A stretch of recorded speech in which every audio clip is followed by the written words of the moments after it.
All right, folks, it's another exciting day here in Durham, North Carolina. And of course, it's the online dinner party, hoping to be joined by a number of folks during the course of this particular afternoon, including, of course, being joined by some entertainers, maybe even some filmmakers, because I've had some conversations with some of them that said that they might be joining to share some of the films that they are working on, including some that might be, well, actually not might be, but will be shown at the Nevermore Film Festival held here in Durham, North Carolina. Usually that's a live event, but like so many other events these days, it's going to be a virtual event. We do know that the pandemic has definitely affected a lot of folks and is getting folks to change how they are doing things and all of that. As a matter of fact, the Super Bowl, which will be held on not this Sunday, matter of fact, this Sunday, I believe, is the Pro Bowl, but that will be held next Sunday on February the 7th.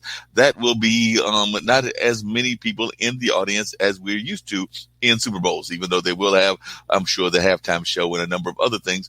But, you know, with the limitations that are out there, they will not have the full amount of the capacity that you can have and all of that. So that'll be interesting to see how that plays out and what goes on with that.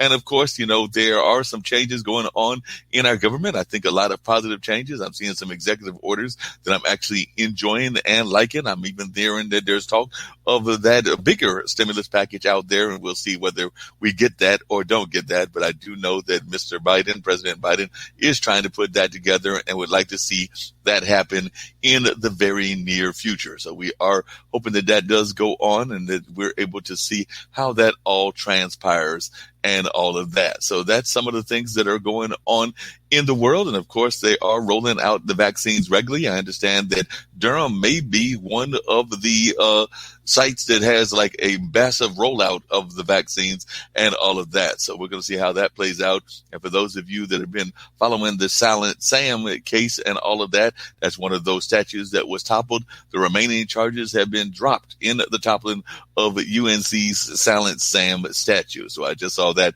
come across my news breaks and along those lines. And of course, one of the things I'm trying to figure out is how the ex-president still has Air Force One, because I was reading in the one of the news releases that I was seeing yesterday that he had flown down to Tampa, where apparently he's setting up something called the Office of the Ex-President or something along those lines. And I'm trying to figure out how he's still able to keep the whole Air Force One plane and all of that. But then again, there's no telling what he might have taken away from the White House and all of that. That's just my thoughts and not necessarily those of IBM TV. But I'm trying to figure out how he's managing to hold on to that right now. But it does look like he's got that in his possession. And we're going to take a look at other news items and other things going on. And like I said, I am expecting other folks to join in our conversation. But right now, I've got my good friend, Kara Oker, and she's going to join us. And of course, she's got all kinds of great things going on in her world as well. We were actually talking about what it's like to have jobs that you don't necessarily enjoy. So she knows that I was over there packing those things earlier today over there. They actually, had me doing even more mundane job today. So I think that I have either graduated or degraduated, because as I told you before, I was putting the items into the box of so like the little kits along with the vials into like a small box. Today, in about the midway point, I got the privilege of putting tops on the bottles. So like I said, this is way too much excitement for one individual to sit there and put little tops on top of the vials, because of course the vials have to be contained and all of that. So I sat there and put the tops on the vials, and that was just way too much excitement. But I'm sure that you get a lot of excitement in that job that you've got as well, because we do know that no matter the age, whether you're in the 30s or in the 50s, we do sometimes have to find those jobs that just kind of like maintain us and all of that while we're trying to just cope with what's going on in the world. So I'm sure you can relate. I'm sure sometimes you're sitting there in the grocery store with those boxes and you're going like, I really need to be working on my health coaching. I don't need to be doing this and everything else. But that's just the way things roll and all of that. We had some rain. Actually, it just stopped raining, and it's actually sunny right now, and it's now right a little bit warm. But we did have some rain earlier. I think it was both yesterday and today and I think we were under a winter advisory. So, and I don't know how they're going to have a winter advisory when it feels a little warm out there. But maybe this is the what's that old saying?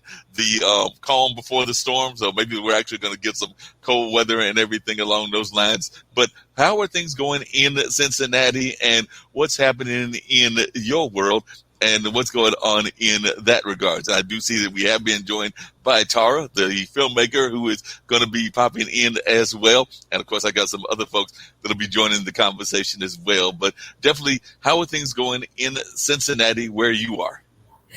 Well, first of all, I love how you can have a whole conversation with yourself. Like, you don't even need me. I love it. I'm like waiting for 2 minutes to answer your question. And I'm like, you're the best. I just appreciate you wholly, like you and all your essence. And that's why you're my new favorite person. And but yeah, you know, going back to the whole mundane job thing. Yes, it's always nice to have that extra something, especially as you're fueling your passion, right? But it's also important, especially with pandemic season, to just want to keep sane. You know, I'll do like Kroger, and then I'll top it off with Uber Eats and drive around and tracking down orders and stuff, right? It's just anything to like just keep your mind busy. And also, are you sure you've not been demoted? Who knows? They have to like put a kindergarten rope on you, like. You know, anything is possible. There's no telling. Like I said, I do see other people that were doing the same task. So if I've been demoted, I'm not the alone one, because there were other people doing the same task as well. So, but like I said, that's really good to know that other people were doing it too. You weren't like put in a corner, just putting tops on things.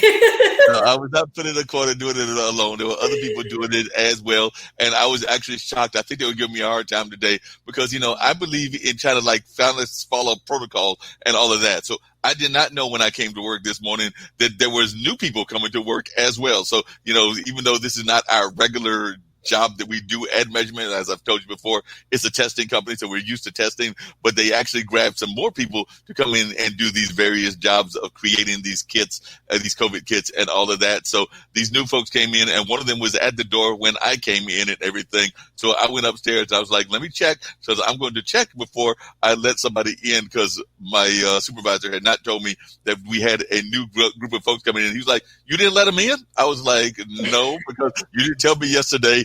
And then some other people came in behind me, and they were like, they had the same attitude that I did. They were like, we didn't know that there was new people coming today. We weren't informed that there were new people coming today. So no, we left them outside until you tell us what to do and all of that. But they were giving me a little bit of a hard time. They're like, you could have let them in. I'm like, no, with my luck, they would have been like the wrong people coming in, and I would have invited them in and all of that. I saw what happened in the White House. I'm not talking So you have like PTSD, which is real. Like, that's so traumatizing. I still get traumatized at people, like if they're moving too quickly in the aisle, I'm like squooshed against the canned soup, and I'm like, But that and the pandemic, it's like you want to be where the people are, and then people also scare you. Like, people terrify me, and yet I miss them. It's really weird. It's a weird place to be in. Yeah. I agree with you. It's a weird place. Huh?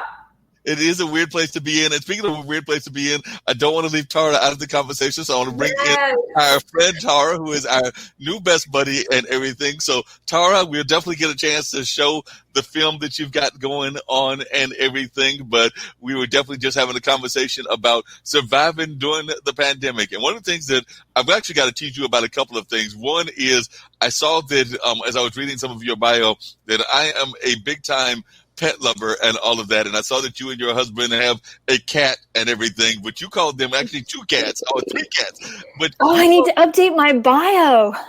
But you called them weird cats. And I'm sitting there going like, but she's making horror films. The cats probably think that she's the weird one.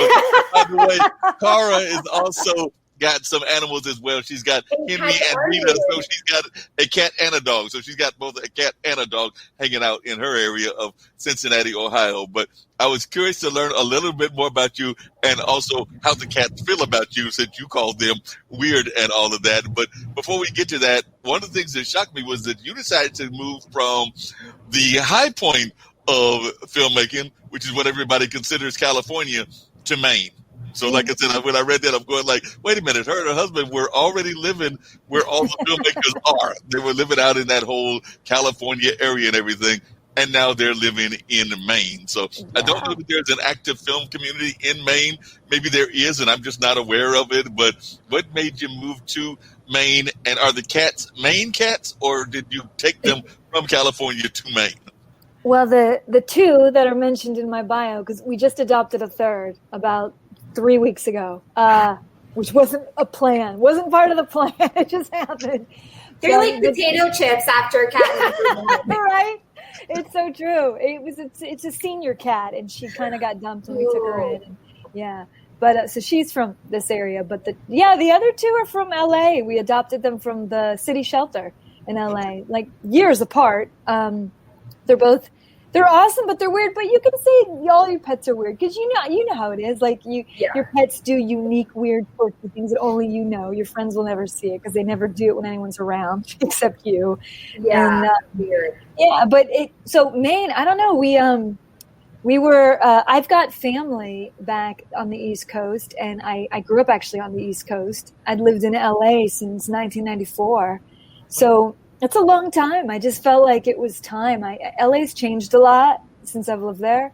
And I mean, I love the place. I do. But anyone who's lived there can tell you that the cost of living is astronomical. And the bottom line was we wanted to be homeowners. And we didn't see that happening in LA. It's so hard. It's so hard. So we were vacationing here back this way about a year prior and a little over a year ago. And my husband was like, why don't we move here? Because prior to that, we were thinking about moving to Oregon. We wanted to get out of LA, but we wanted to be coastal. And we wound up coming this way because it's nice because at least, I've already got friends out here. And I know there is a good film community out here, actually. Prior to coming out this way, I'd attended the New Hampshire Film Festival like numerous years.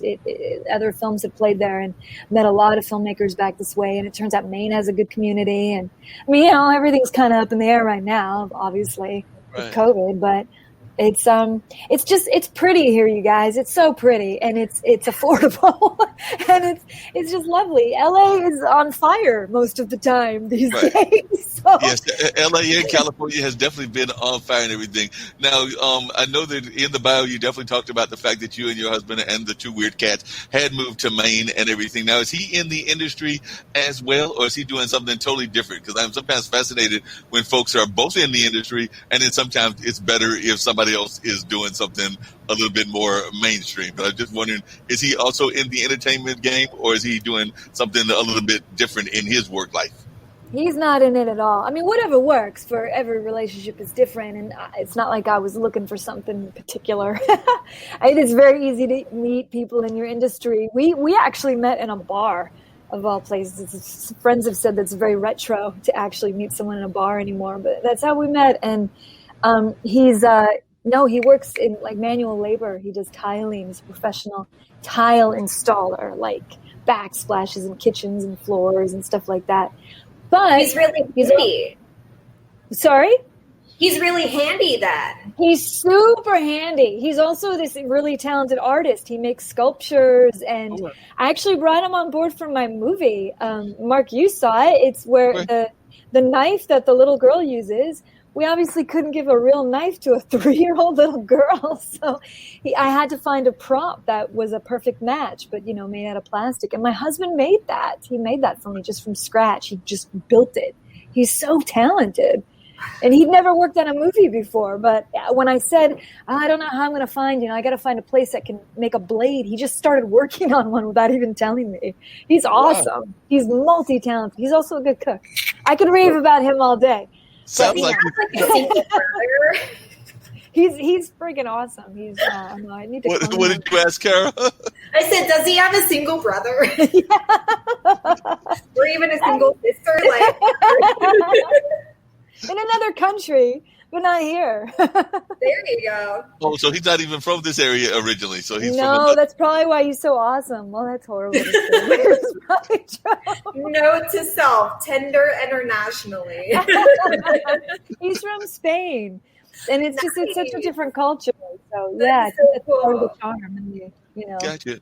And how did you get involved in the filmmaking? Like I said, I did get a little bit of the bio and everything, but I would be curious to learn how you got into filmmaking and a little bit more about what drove you into the whole story making aspect of filmmaking. Because to me, that's what films are, is telling stories of a lot of different ways and all of that. But I'd love to hear your thoughts as to what drew you into filmmaking. It sounds like you've been doing it for a while, because like I said, you've been out in LA since, I think you said the late 90s and everything. So definitely that's been a number of years that you've been out in the LA area, but I don't know how long you've been doing the filmmaking. So what got you into filmmaking?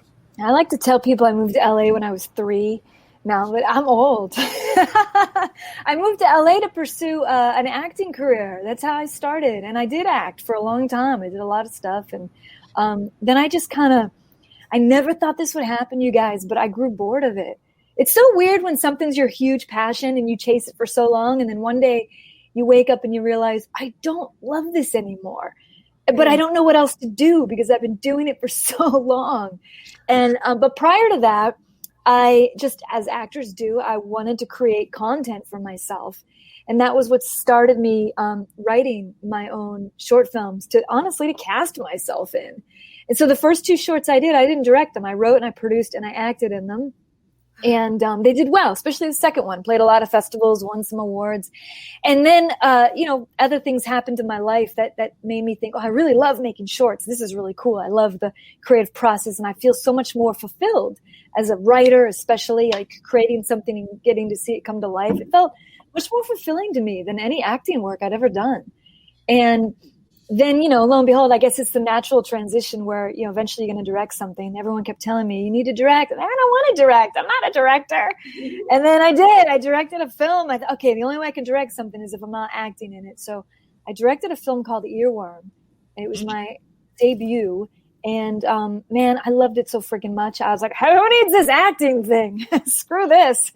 But sorry.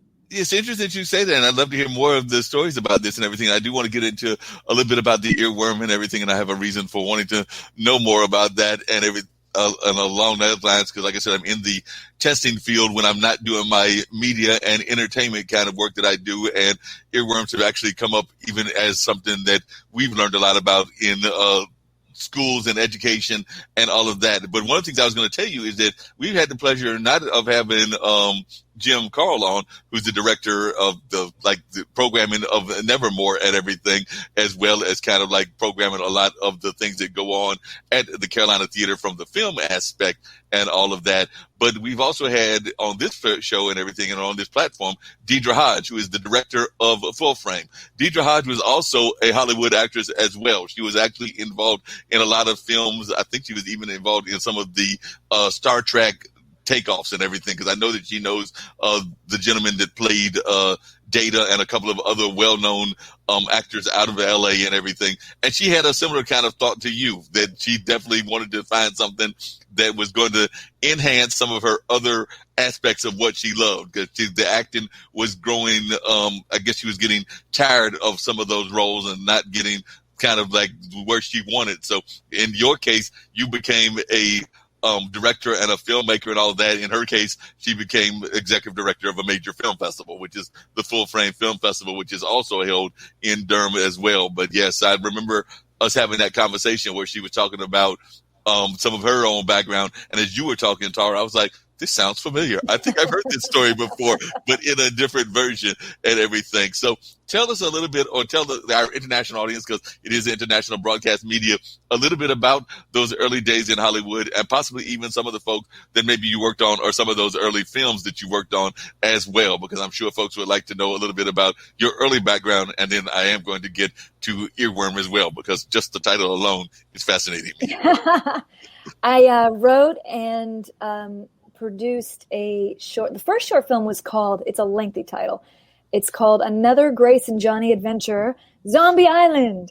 And my friend Peter Sobey, he's wonderful. He directed it. He came on and directed it for me, and I acted in it. And at the time, I thought it was a sketch I actually wrote for the stage, like a little sketch. I was doing sketch comedy at the time in LA, and I don't know. I wrote it. I changed the format, wrote it as a screenplay. My friend said he'd direct it. We did it. We shot it, I think, in a day, and it was just such a wild time. I was showing up that morning on set, and like everyone was there, wardrobe's there, makeup's there, art department was there, and thinking, wow, man, this is all these people are here because of something I wrote. And that just felt so cool.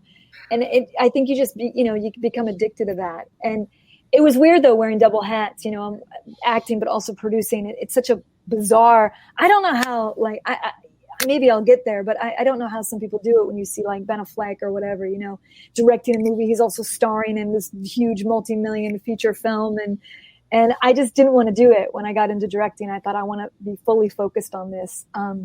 So anyway, I did that, and it got into some local comedy fest, but I was really new to the game. So I didn't really, I played a couple and I thought, okay, that's it. Then I wrote and produced and acted in another short that's a sci-fi movie called The Routine. And that one, it was different. I thought, all right, I'm going to submit this to a lot of festivals. And it just took off. It became really popular. I wasn't really prepared for that. It was quite something. It won, I think, 8 or 9 awards. And it really, that's kind of, I think, what motivated me, led me to Earworm. I actually had another film ready to go that I was going to act in, and I was looking for backing for it. And some other things happened in my life with that movie that led me to go, you know what, I'm going to shelve that one because I don't think I want to act. I think I'm just going to put that one on the side. It's a movie called Collide that I never made. I sold the script, and I made Earworm instead. I specifically wrote Earworm as something I could direct that I felt I would be capable of directing. And I cast a wonderful actor in it named Ernest Thomas, who I had acted with before. We were in this one of those sci-fi movies, Mega Shark versus Colossus. If you watch sci-fi late at night, you might catch it. And he and I were co-stars on that movie and became good friends while working. But I've actually had the pleasure of actually meeting and talking to Ernest Thomas and everything. I've had the pleasure of meeting him. I think he came and spoke. As a matter of fact, I know he spoke at work at a cultural arts center here in Durham, North Carolina, called the Hayti Heritage Center, which is an African-American cultural arts center. And they brought him in to do a whole speaking and engagement and everything. And I found him to be a very wonderful and very talented individual. He's gone through a lot of hard times, which a lot of folks have gone through in the industry. And that's part of what he talks about in the talk that he gave and everything. But a lot of folks will also remember him from that classic show, What's Happening Now, and everything. So definitely he was the star of that and everything. So I remember that old show, and definitely a lot of folks will remember him and his relationship with his sister and Rerun and the rest of the characters and everything. So definitely that was a powerful TV show that he was in. So how did y'all connect, and how has that friendship maintained and everything? And then I had another question about comedy and how that can also play a role in filmmaking. But I'd like to hear more about your connection to Ernest Thompson. The day I met him on set, we were shooting some exterior stuff. It's like a military situation. We're on a boat. I played his lieutenant commander, I think. It was a while ago. And I walked up to him and I introduced myself and I said, I grew up watching you on TV. And he just smiled big and was like, no kidding. And he was just such a delight. And it was, low budget movie. And so we were kind of, when we were shooting on location, we had our own trailers. But then when we moved in for all the interior stuff, we were on the soundstage and we had like one green room / changing room where we just all kind of hung out. And it was mostly he and I, because all of our scenes were together. So when there was waiting going on, as there is in movies, he and I would just hang out in that room like all day because they were running behind an awful lot. And I felt like we traded life stories. He's just such an open and generous person and would ask me questions until I felt like I learned about his whole life. And he's just so down to earth and so funny. And it turned out he didn't live that far from me. So when filming wrapped, we said goodbye, and I said, I really would love to stay in touch with you. And he said, all right. So we did. And when I wrote Earworm, at the time when I was writing it, I wasn't thinking of him when I wrote it, But I was thinking, I want to cast an older, more character-y kind of actor in this. And then once I was done and I started thinking about, I'm actually going to make this movie now. Who should I? He was the first person who popped to my head. And I emailed him, and I'm so fortunate he said yes. I emailed him, I sent him the script. He told me later, we met for lunch to talk about the character and stuff. And he admitted to me that he passed the script along to a friend of his because he was scared. He was scared of doing it because of one particular shot. And his friend's like, you have to do this. I told him, well, thank you, friend, for me. Because I can't imagine it without him. Yeah, wow. It sounds like it's going to be that it is a great movie and everything that Ernest Thomas was part of and all of that. Now, one of the things that you mentioned was your own comedy background. And I was wondering, do you think that that's important and helps you as a filmmaker? Because I've got a very good friend, Ronnie Warner, who is a filmmaker as well. And he was a stand-up comedian and still will occasionally do stand-up comedian. But he was one of the producers of This Christmas. And we've been a long time friends. He actually grew up here in this North Carolina area and everything. But he, at the time, was a booking agent for a comedy club. And then he got tired of being the booking agent and felt that he was as funny as some of the comedians that he was booking. So he decided to pursue the career as a comedian and definitely had success with that. And now he is got his own production company, and he did This Christmas with Mekhi Phifer, and of course he's worked on a number of other ones, including Puff Puff Pass, which is, as I like to teasingly tell him, it's kind of the African American version of a Cheech and Chong film, and all of that. So all of that kind of type film. But how important do you think it is to be involved in comedy, and what do you think those aspects help bring to you? I think having a background in improv helps. In fact, I've met other people who work outside of the industry who've told me they've taken improv classes just to kind of help those improvisational skills, like lawyers or people in completely different fields, and they feel like learning those skills can help them just in life or in their own careers. And I did a lot of that. I did some work in different sketch groups. I guess I worked at different venues in LA. One place was the Second City. There's a Second City in Hollywood, actually. I did a show there where I was a performer and a writer for, I think, 2 seasons.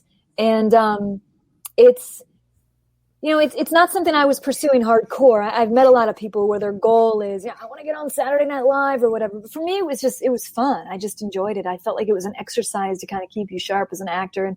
And I definitely feel like it transitions over into filmmaking as well, because when you're making a movie, anything that can go wrong will go wrong, and then some. So you gotta really be prepared to roll with the punches and improvise. You gotta sometimes be on your toes because shit happens, and you gotta find a solution fast because time is money, and you gotta make your day and get all your shots. And I think I feel I stay really level-headed when it comes to that stuff. I mean, mostly, not all the time. I'm a human, but I handle it pretty well, I think, and I attribute that to having that kind of background with just going, okay, well, got to find a solution. You can't sit around complaining about this. We got a movie to make, and I also I've worked in television as well. It's the same thing when you're out there shooting TV shows and stuff. You run into problems, especially when you're shooting kind of reality-based stuff where you're not working with professional actors. You're working with regular people, and sometimes you're shooting in somebody's store, somebody's home, and things can go to hell pretty fast sometimes. And you go, okay, we got to find another location right now or whatever. Yeah, but there's the cat right there, because I've actually saw that a couple of times where I've even watched some of the shows that exist that are those reality shows, and I know some folks that were involved in like Survivor that came out of this area. As a matter of fact, I believe that the current season of The Bachelor has 2 folks from North Carolina involved in it. I think The Bachelor is from this area, as well as one of the people that they are going into the relationships with and everything. So I think that some people think that person has a lead in the possibility, since I think The Bachelor is from Raleigh area and one of the ladies that's from Durham, which is right next to each other. So there is some speculation that they may have the advantage just because they're from the same area, but we know that isn't always the case. But even when I've watched like that person that just left 1600, and I'm so glad that he left 1600. But when I would watch one of his shows, I'd be sitting there going like, I can't believe that they pulled this off. Because I remember one time watching one of those episodes, I think it was one of the Celebrity Apprentice episodes where they were doing something with a whole cruise line back when you could cruise and all of that. And I'm going like, that's just next to impossible that you're able to get all of these people involved in those situations and pull it off. And particularly when they've got those celebrity egos, which they've also brought into Celebrity Apprentice and everything. But tell us a little bit about how you got into the reality, show field and some of your own experiences in that. And by the way, Branden, who is a regular here, and he has a travel show every Tuesday here, but he is also a comedian here on International Broadcast Media, but he has the show that he does for us is a travel show, but he was making some comments because he also comes out of that background of theater. So he was definitely letting you know that he knows stand-up comedy is hard. And he was also saying that improv is a great skill building thing as well. And he was saying that comedy filmmaking is all about being able to be funny on a dime, which is why improv actors do so well in the medium. So that's his comments and everything. And I want to say that he worked, if I remember correctly, because they did a whole New Year's Eve celebration, that he's had some experience working in like the Disney parks over there in Florida, as well as doing some of those traveling kind of shows. So he definitely has a lot of theater background and comedy background in his own wheelhouse and all of that. But definitely I'd love to hear your thoughts about working in reality TV, because we do know that became a very big thing. Unfortunately, it also helped us elect a reality president, which I think was an unreality, but that's just my thoughts. I agree with you there. I kind of fell into it. It was my day job. You know, when I was still acting, I was bouncing around. I worked actually as a bartender for about 10 years and then got out of that and fell into this. I was very fortunate that I had met someone who wound up becoming a really good friend who had his own production company and brought me on as like an office PA. And then boom, next thing you know, I'm an associate producer working on these shows. And it just took off from there.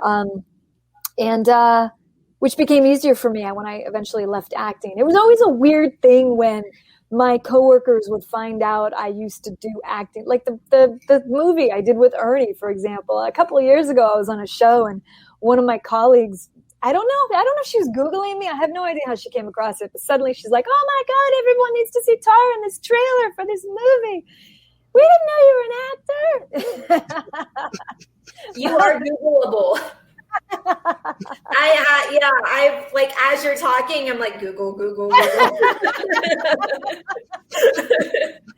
It's funny though. I mean, hey, everyone's got a history and people change careers and whatever. And the truth is, it's not even like I'd never act again. I lost interest in it where I'm not pursuing it. It doesn't mean like if, you know, a filmmaker friend was like, "Hey, Tara, would you be in this thing for me?" I'd be like, "Yeah, sure. Maybe if I got time, I'll do it." I mean, cause you know, friends do me favors. So absolutely. And if I ever did, if the passion ever came back, then I'd jump back into it. But I believe, you know, look, man, you should chase what makes you happy. Absolutely. But if it doesn't make you happy anymore, it's okay to let it go. It's okay to find something new. It really is. You don't have to feel like, "No, I've committed to this."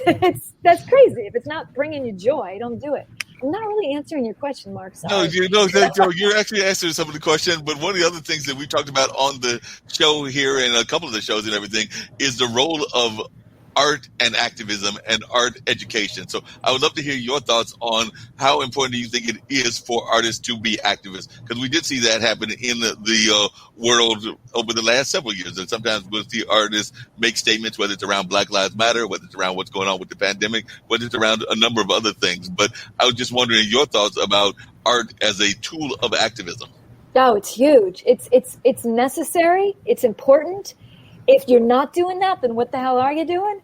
I mean, I don't understand this viewpoint that, "Oh, you're an artist, you need to stay neutral because you don't want to piss off people." Are you freaking kidding me? I mean, the best artists are the ones who are passionate. That's where art comes from, is passion. And passion is also linked to activism, and that's what motivates you to become an activist. And I've been very outspoken, especially these past, 4 years with the nut job we had in the White House. And I'm not afraid to say where I stand. I'm not afraid that it's going to make people not want to work with me. To hell with them. I don't want to work with them either. I don't like people telling me, you just make movies. What do you know? Are you freaking kidding me? You put a reality star in the White House. You're never, ever allowed to say that to me ever again. You got to choose a side. You got it. You can't pretend you're Switzerland and you're just neutral, and you have to choose a side. Otherwise, basically, a side is going to choose you. You know what I mean? Yep, that makes a lot of sense. And actually, to be clear, we've actually done that twice. I think this one was the craziest one, but we also put Reagan in the office as well, and he also came out of that Yeah. whole Hollywood environment as well. And he was Yeah. We not had exactly, Schwarzenegger in California, so yeah, yeah. I lived there during that. So there's Did been not a vote few, for him. so there have been a few of them that have slipped in there, definitely out of the acting community and all of that. So definitely, I think that there have been a few of them. Unfortunately, I think that all of them have been a little bit on the reactionary side in my mind and everything. Well, maybe not Jesse Ventura, but he came out of the world of wrestling. I know he was doing some office work in Minnesota, but a lot of the other ones have definitely been definitely not in that whole category of progressives, and I definitely consider myself a progressive and all of that. But one of my good friends, and I don't know if you've ever worked with her, but I love the fact that she actually uses her rants regularly to talk about what she feels are important issues. And she also comes out of the field of comedy, but I have become somewhat friends, if not close acquaintances, with Mona Shakes, who definitely brings the whole Pakistani kind of environment and does her Mona rants and the Minority Reports and all of that. So I love the work that she does, and I try to pop in on a regular basis to hear what she's saying, because she has some great guests, and they oftentimes are engaged in these kind of conversations. And a lot of times they do come out of the art field or the creative field. I know that I think last week she had a gentleman that was a interior designer, and it was actually a African-American gentleman, gay African-American gentleman, but they talked about a number of things, everything from Black Lives Matter to the state of politics to a number of other great things. So I do think that it is something that needs to happen in our entertainment field on a more regular basis. So I'm glad to hear that that's your attitude as well. What is your thoughts about arts and education? Because I sometimes feel that we don't do as good a job as we used to do in terms of supporting the arts in our school system. And to me, art helps create good critical thinkers. And I don't know that we definitely do a good enough job of supporting all of that and everything. And Branden was making some other comments, so I'm going to bring in his comments as I'm hearing you. But Branden was saying that he has been in a live theater all his life, all over the world. Improv is a skill that he wished he had built upon. And he said bartending is a great space to build improv skills. And then he also said a lot of actors have had to let go of the career that gave them joy and have had to pivot into other fields. How can someone who made their career live pivot in the current environment? So that is a good question, is how can you do the pivot? Because I am a big fan of pivots and all of that. So definitely, and then he also said, we've all turned to art and entertainment in the pandemic more than we have before and everything. So definitely that's some of the comments that he was making and all of that. So definitely, and I think the UBO magazine is going to try to bring me my hip hop artists that'll be joining us as well. So I'm going to try to send them the link and all. But definitely, could you talk about the importance of arts education to you? Oh, that's huge. That's huge. It bothers me greatly that they're yanking it out of schools, public schools. I went to public school 12 years, maybe more. My school had chorus, chamber singers, it had theater. Theater class actually was crap, but we did school plays, and that stuff. I mean, it's silly, but it's important. Not every single kid is going to excel in math or in science class, chemistry, pre-algebra. I failed pre-algebra. I think I failed it twice. Not every kid is going to be good at that stuff. And the classes that I really felt most inspired by were my English classes. If I had the right teacher. I actually had an English class I didn't like, and then I switched to another one and I excelled. I did chorus for 4 years.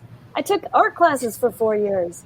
When it came to the other stuff, I took the bare minimum that I needed to graduate. And we're all so different. And it's, I think even kids who aren't going to go into the field of the arts, it's great for them to flex those artistic muscles. I meet a lot of people who don't work in this industry at all.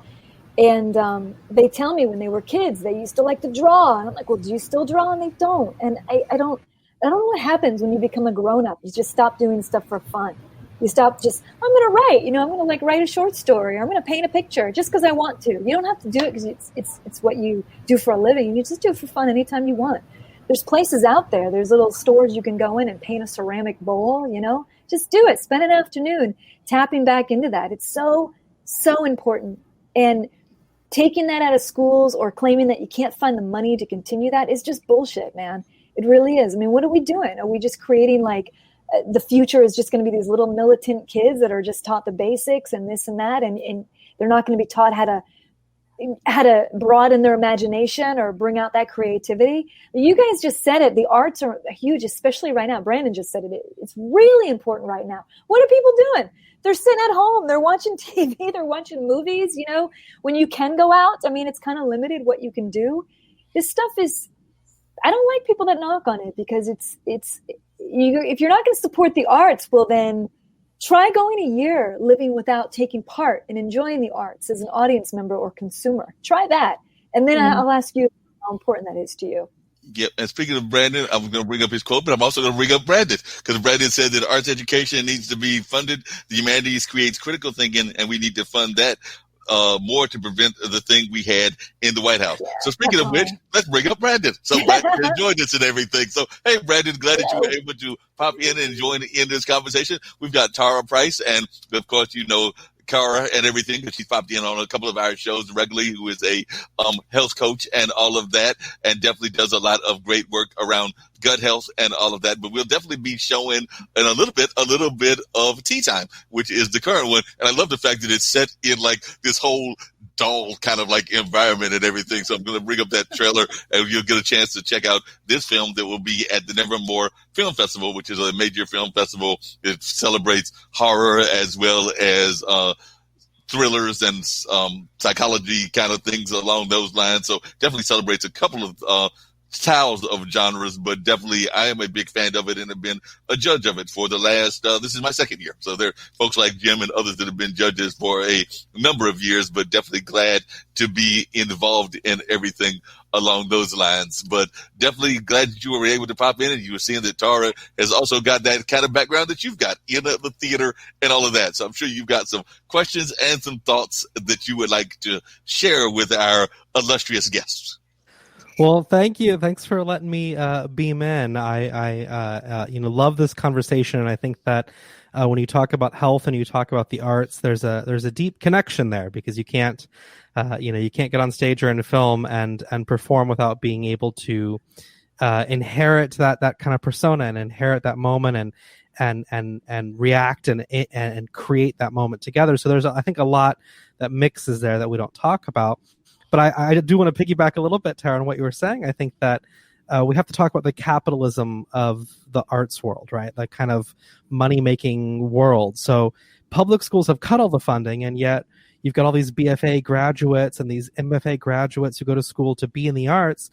And it takes away a little bit of the enjoyment, I think, because we're told if we're going to go into this, we need to make the money. We need to make a living doing it. It needs to be profitable. If it's not going to be our career, it's got to be a side hustle. If we're going to paint, we got to sell it. If we're going to tap dance, we got to sell it. And so I think just saying, hey, you can just sing. You want to go to a karaoke bar in Korea and just sing and have fun? Do it. Do what makes you happy, and be bad at it if that's fun. That's fine. Have fun doing it. And I think that's the most important part of the arts. I think that's why people like to watch it. It's because it's people having fun doing what they're doing. Being good at what they're doing is a good thing, but being able to, nothing is better, I think, than going to a bar and having the bartender be the wittiest, funniest person in the room, pouring you their drinks, snappy comeback from across the room. You didn't know they were listening to your conversation. I mean, that's that engaging environment where we're listening to other people, we're talking to them, we're hearing what they're saying, we're yes-anding them, and we're growing that thought. So, I'm glad to see you preaching that message a little bit, and I think that's important, and I think that we need to instill that more in our public school system for sure. I guess my question for the both of you being experts in the field, sorry, that was a very rambly introduction. No problem. But my question for both of you being experts in this field is, so we talk about health, we talk about gut health, we talk about being a healthy person. I think emotions are important. You have to be able to express emotions. You have to be able to share them, communicate them. So maybe you can talk to us a little bit, Cara. If you're not I don't want to say well trained, even well adept in sharing your emotions and having that communicative dialogue with other people, it can really affect your health as well, right? Yeah, that is the basis of my practice. There is no emotional health without gut health and vice versa. If you have a crappy relationship with yourself and your emotions and your ability to even identify them to yourself, let alone others, you're going to have crappy gut health. You're going to just, it's all connected, right? So, and even with art, like, it helps build your intuition. It helps build your identity and the way that you know yourself and understand yourself.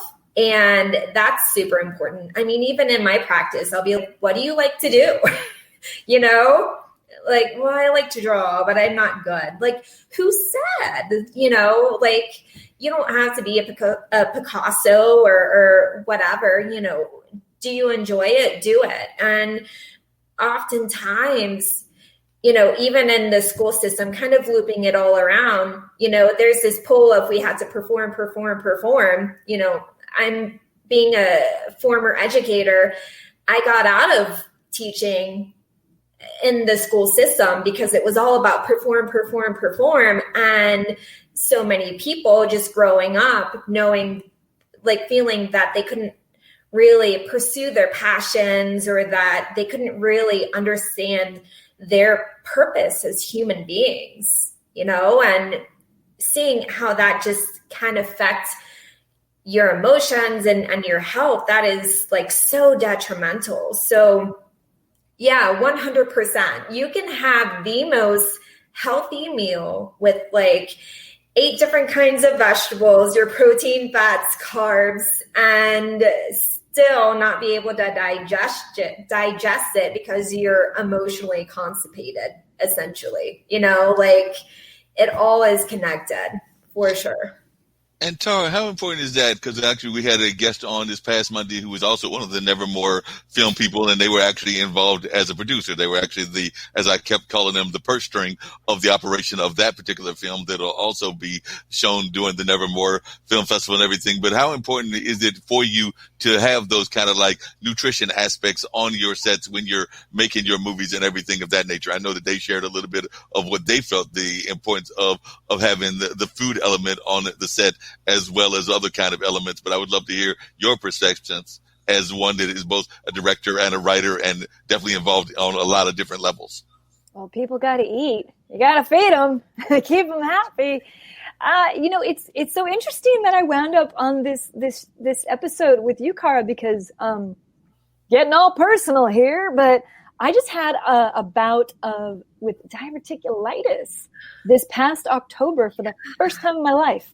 I was hospitalized for 3 days and talking about gut health, and I mean, hey, I talked about it on Facebook, so I feel like I'm talking about it on the show, but it is something people should talk about more because it happens. Yes. And it's awful. It's awful. And since then I've been reading so much more about how that's connected. Your gut's connected to your head and how whatever, depression, stress, these things, it's all linked. And it's fascinating to me because you're so right about, you're eating salads, you think you're eating healthy, you think you're doing the right thing for your body, but if you got all this other crap going on, it can affect that immensely.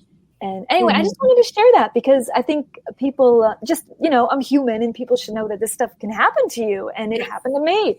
And it scared me. I didn't know what the heck was going on. I thought I was dying. My husband took me to the hospital. I'm like, this hurts so bad. And how are you feeling now? I feel fine now. I absolutely feel fine now. It came out of nowhere. I mean, I've always had what I call a sensitive stomach, but I felt like I'd kind of had a wrangle on it. And then that just came out of nowhere. But I think it's just this COVID year of stress and this and that and not working and everything. And it all led to this crazy perfect storm of that. And I've also learned that, the perfect diet for one person isn't the perfect diet for you. No. Yeah, that's really interesting too. All the things that I thought I'm supposed to be eating were actually kind of making me feel worse, and it's just my own inner workings, everyone's got their own thing. So it's good to talk about this stuff because so people don't feel alone. If there's anyone listening right now who's, going through that themselves, you're not alone, man. It sucks and it's hard, but you can also get past it if you will listen to what Cara's saying. And definitely I can personally attest to what you're saying and that it's all related to that. And again, I did not answer your question, Marc. That's okay. But one of the things I was going to ask you is how did you because you made this movie, and I want to say part of it might have even been made during the COVID pandemic and everything. So how did you go about making this movie during this hard time that we're in and everything along those lines? Because we are finding a lot of folks are having to use this time to pivot, as definitely Branden was talking about earlier. So I would love to learn how you are pivoting in the industry when the industry is going through such hard times. And we do know a lot of folks are also now thinking about not even going doing more of the festival circuit or even the big movies going directly to streaming. And it's definitely impacting the industry in a lot of ways. So how has it personally impacted you, Tara, in the way that you were doing things? Yeah, it's been weird, man. It's I was really lucky that we shot Tea Time before this. We shot it in October of the previous year. So it was in post when the pandemic hit. We were wrapping up sound and color and visual effects and stuff. And it was a little crushing at the time because we didn't get to have a cast and crew party. I remember it was right on that, it was just happening. It hadn't been announced. It was an official pandemic, but we were hearing about it. And me and my fellow producer, Billy Hansen, we had this conversation where I was like, I think we should postpone the cast and crew party because this thing seems to be happening. And boom, that following week, they were like, it's a pandemic. And I was thinking we'd postpone it. It just never happened. And then, of course, like you said, the film festival circuit has completely been turned on its head. And a lot of them have been postponing. A lot of them have just outright canceled. Some have kind of, sadly, I'm sad to say, have ghosted because I think they just don't know what to do. But and then there's others who've gotten creative and have done streaming and stuff. And it's weird. I still haven't seen my movie. My movie's played. It's gotten into 24 festivals, and I still haven't seen it with an audience. And it's a little, disheartening, if I got to say the truth, because it's exciting to see the way an audience reacts to your film, and I haven't yet had that experience.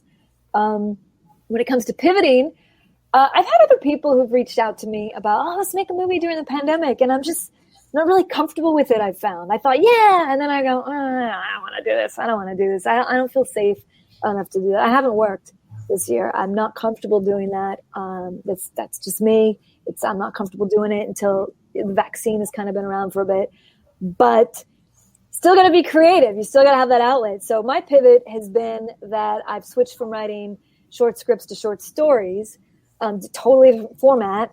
And I'm pitching them to magazines now because I figure, well, that still can happen, and it's also something I haven't tried. So it's been interesting. Haven't had any luck yet, but I'm super new to it. So we'll see. It's been a cool new thing to learn about, And it's also been it's challenged me as a writer to go, oh, wow, I've been writing in this one format for so long, to switch to, this narrative form that's not in a screenplay format. It's a whole different animal, man. So it's good. Again, you got to flex those creative muscles from time to time. And I think if you can pivot in a pinch, it says a lot about how you handle weird circumstances that arrive out of nowhere.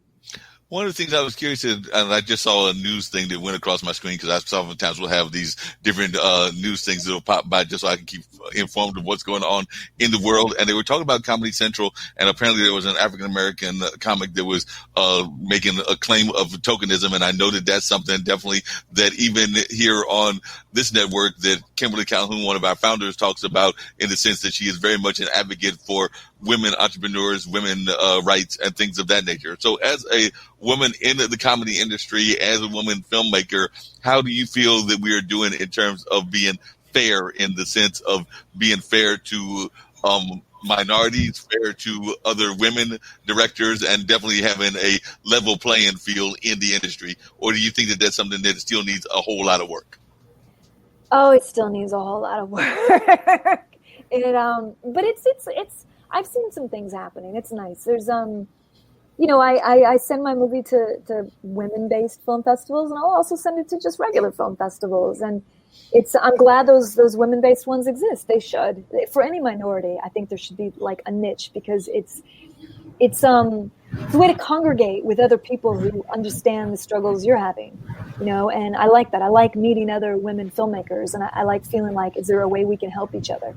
We're all in the same boat here. And yeah, sure. Do we all dream of a world where we don't have to have that stuff anymore? Yeah. And people get upset about that, thinking I've heard people say, if you're, having special things, but if it were an equal world, we wouldn't need those, and we're just not there. And I've I've definitely heard some grumbling from white male filmmakers saying, "Oh, well, what about us?" Well, it's been your time, man. It's been your time this whole time. You really don't get to complain about this. Like, oh, no one wants you now? That's actually not true. Everyone still wants you, but you now got to share the limelight It's with been some your time other the people. whole time, and you produced Cats. So, you're canceled. You're done.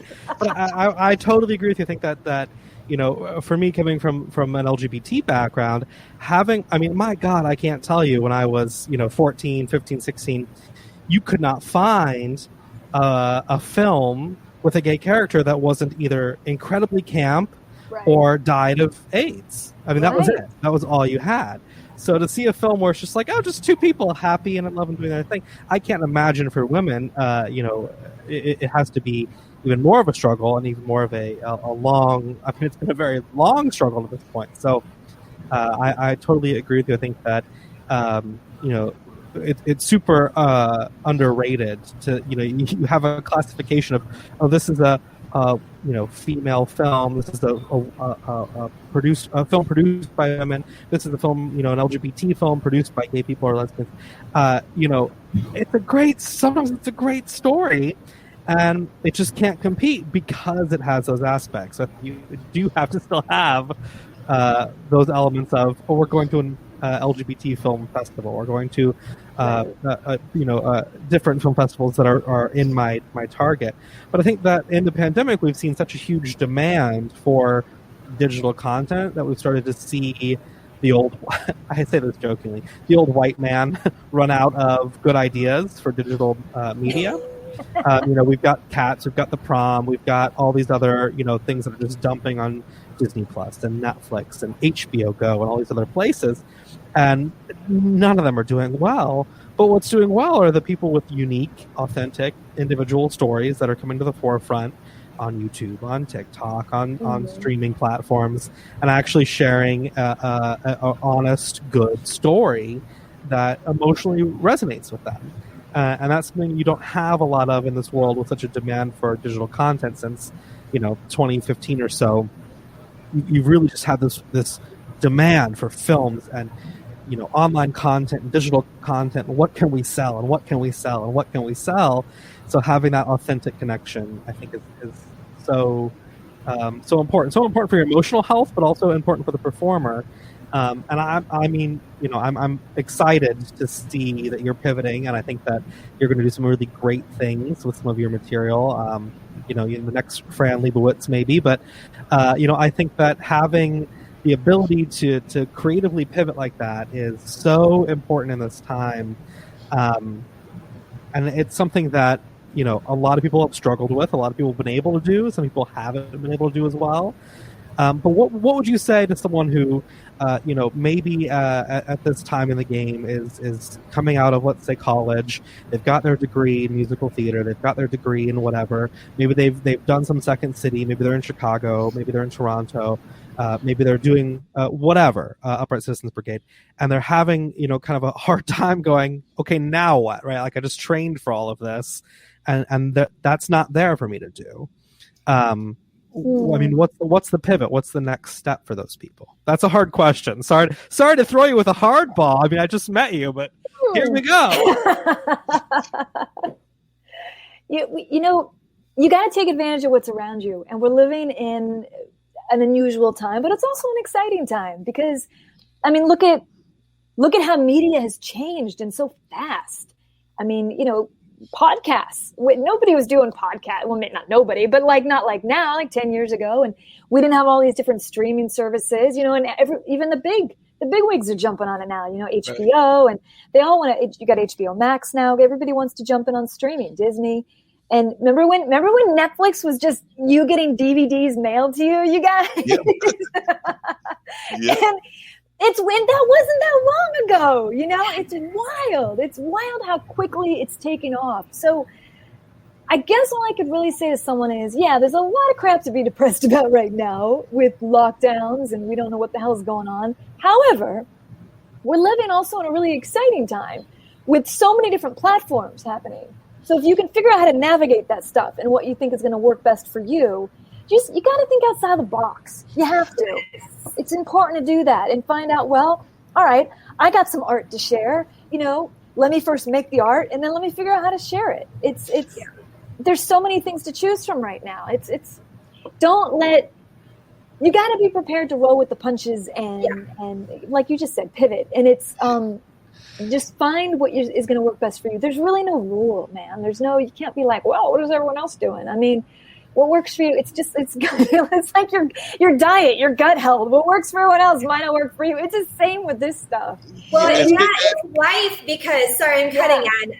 So it's life in general. Like even with me, I had my health coaching business part-time, and I'm transitioning into full-time, and and wanting to have like the dream of having like my own office and one-on-one, right? And then building a rapport locally and word of mouth, like more sustainable. And then before you know it, the pandemic happens, and I'm like, but I don't want to internet market. I don't want to health coach. What is this, right? Yeah. I don't want a health coach. Yeah, Tara. You have to figure it all out, and just like rolling with the punches. So like it's all about figuring out your strength. What are you good at? Stick with it. If you're good in one thing, don't try to be another. But like, just pick out your strengths, no matter your field, no matter what you're doing, no matter what your stage of life is,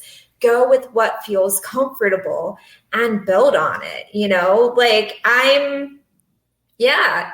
I love podcasting because last year, and I recently listened to a podcast about podcasting, and which is like weird, but whatever. And but she was saying that over 800 new podcasts debuted last year alone. Wow. Mine including, but mine's pretty amazing. Deep End Roots podcast, but just saying. But it is a good medium, right? And the interesting thing about that is, like, you can look at that number and be like, "Oh my gosh, why even do it?" But if it's your strength, then do it. Like, I love it. It's my favorite. It's one of my favorite. Like, outside of actually health coaching and working with my clients, it's like one of my favorite things to do, right? And you just have to keep at it and be consistent and do what you love, because eventually the people who start it, they're going to fizzle out because they're like, well, I don't want to do this anymore. I don't like it. And so then it's like, great, cool, I'll keep doing my thing. And it all just kind of evens out. Like, oh yeah, it definitely evens out. One of the things, yourself as competing with others or trying to like be seen out of a sea of people, just like, no, I want to be seen as myself. And if I keep showing up that way, it's just going to happen. Do you have to be creative and have some ingenuity? Yeah. But like, just keep at it. Just, have some confidence, keep at it. Definitely have to keep at it and everything. And I agree with everything that you're saying, Cara, and everything. But definitely one of the things I was curious about with Tara and everything is, what do you do? And I'm going to bring up the trailer, because I do have the trailer that I want, so you can see at least a few people watching and what their reaction is to at least the short trailer of the short film and everything, so you can see what Kara's reaction is as well as Branden's. But what do you say to folks that are told that they have to get that day job? And I know I have that conversation. We were actually talking about that before you popped on and everything, because I actually had to work my day job earlier today and everything. And it's actually, it's usually a testing company, like I mentioned earlier. That's why earworm fascinates me and everything. And now we're making COVID kits. So it's nothing exciting whatsoever, because literally it's boxing and doing some other non-exciting jobs, but it does help pay the bills while struggling along, and it's money in the pocket. So what do you do when the folks tell you that they want to do the work at whatever age, whether they're in their 50s or 60s or in their 20s, but they say that they want to just concentrate on the field and don't necessarily want that day job or work or want to work for, say, a multi-level marketing company? Because I've also been approached by them as well. Nobody wants the day job, man. Nobody wants the day job. We do it because we got to pay the rent or whatever, the bills. It's, I don't know if I have any advice. I mean, look, you you just got to keep trying. I mean, as long as you want to try, you try until you don't want to try anymore is what I would say to somebody. I come from a relatively conservative family who is not into this at all, and they have no idea why I do this. And they don't consider, they associate success with money. So unless I'm making money, I'm never going to be successful in their eyes. And you know what? That's okay. I have made my peace with that. So I would say to anyone, you do what you need to do. If you need to get a day job to survive, that's fine. Your day job doesn't define you. If you want to try not doing a day job and you want to try, I don't know, you're going to try to get a side hustle going, you do you, man. Don't let anyone else dictate or tell you, well, you got to fit into this box and you got to do this thing, or you're not going to, whatever. People have their own rules they live by. And I've been living my whole life like this with you guys can relate to this. I'm talking to your audience right now who's listening. Like anytime as an actor, or I'd get cast in an exciting project, or even now as a filmmaker, when I'm making a new movie, the first question my family would always say when I'd be excited and I'd be sharing the news was, does it pay? Does it pay? And it's so disheartening to hear that, because it's like, Jesus Christ, you think I make money from making short films? Hell no. Everybody would be doing that. You do it because you love it. And to me, that's how I define success. Am I happy? That's how I think you should define success. Are you happy? Does what you do bring you joy? Yeah, sure. If it pays the bills, that's a friggin' bonus, man. And that's the goal everyone wants to achieve. But in the meantime, are you happy? Because if you're not, change what the hell you're doing. Change it. Do something else. Figure out what does make you happy. If your day job's making you miserable, find another one. Or see what happens if you quit your day job. I'm not saying become homeless, for crying out loud. I'm just saying, it's okay to live outside the box. You don't have to adhere to other people's rules. Screw it. Just walk your own freaking path, man. No, I definitely believe in rocking your path. And speaking of rocking your path, I've also got Suga-T that I'm going to bring in. But before we bring in Suga-T, since it's only a short clip, we're going to show a little bit of tea time. So what do you want to say about tea time really quickly before I bring on this clip and folks get to see a little bit of what tea time is all about? Oh, tea time is a little bloody romp. I had a friend of mine describe it as a Calvin and Hobbes meets Scarface. A little girl having a tea party. It won Best Comedy Short at Nevermore Film Festival. Thank you, Marc. I know you're on the jury. And I don't know, this is a really short little trailer, but I hope you guys enjoy it. Cool.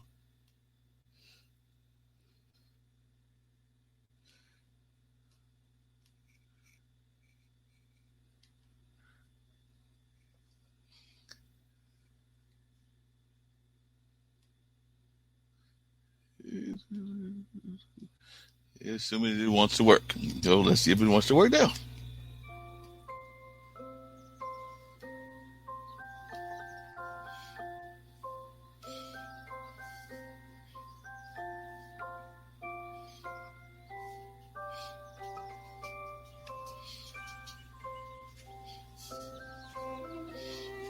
Hi, Pikachu. Get lost. Bunny, you didn't drink any of your tea. I am nervous. You should do.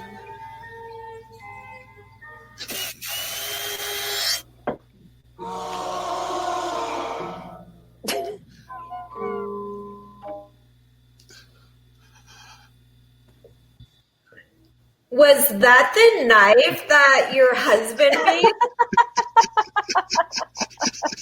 Yeah.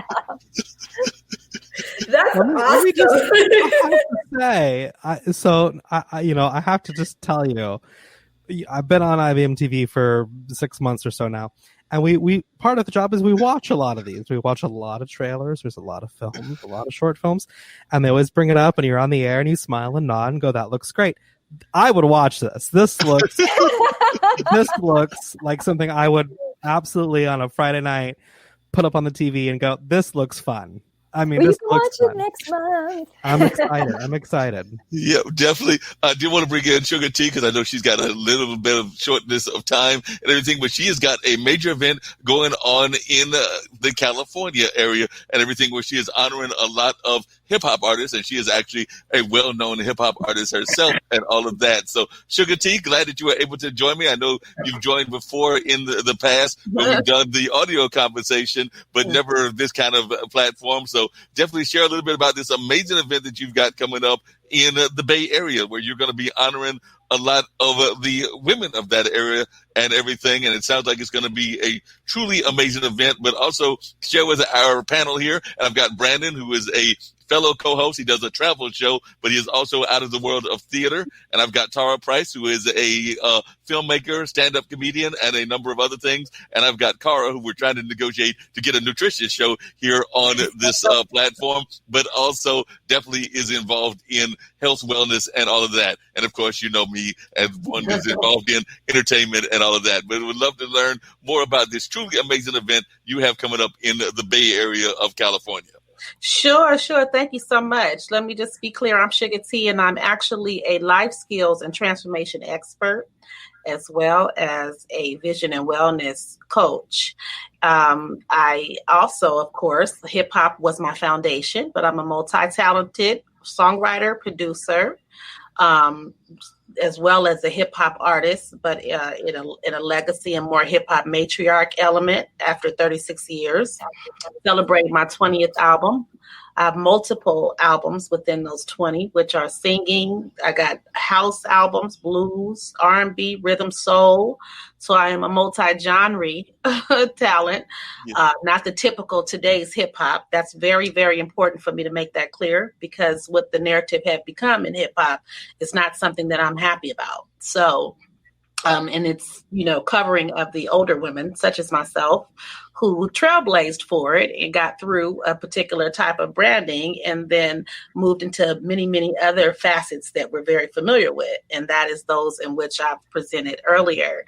So I want to make that very clear. And it's very much a pleasure to be here. I heard you talking about business before I came in and about chasing your dream. And that was a great response, Tara Price, in terms of what you had stated.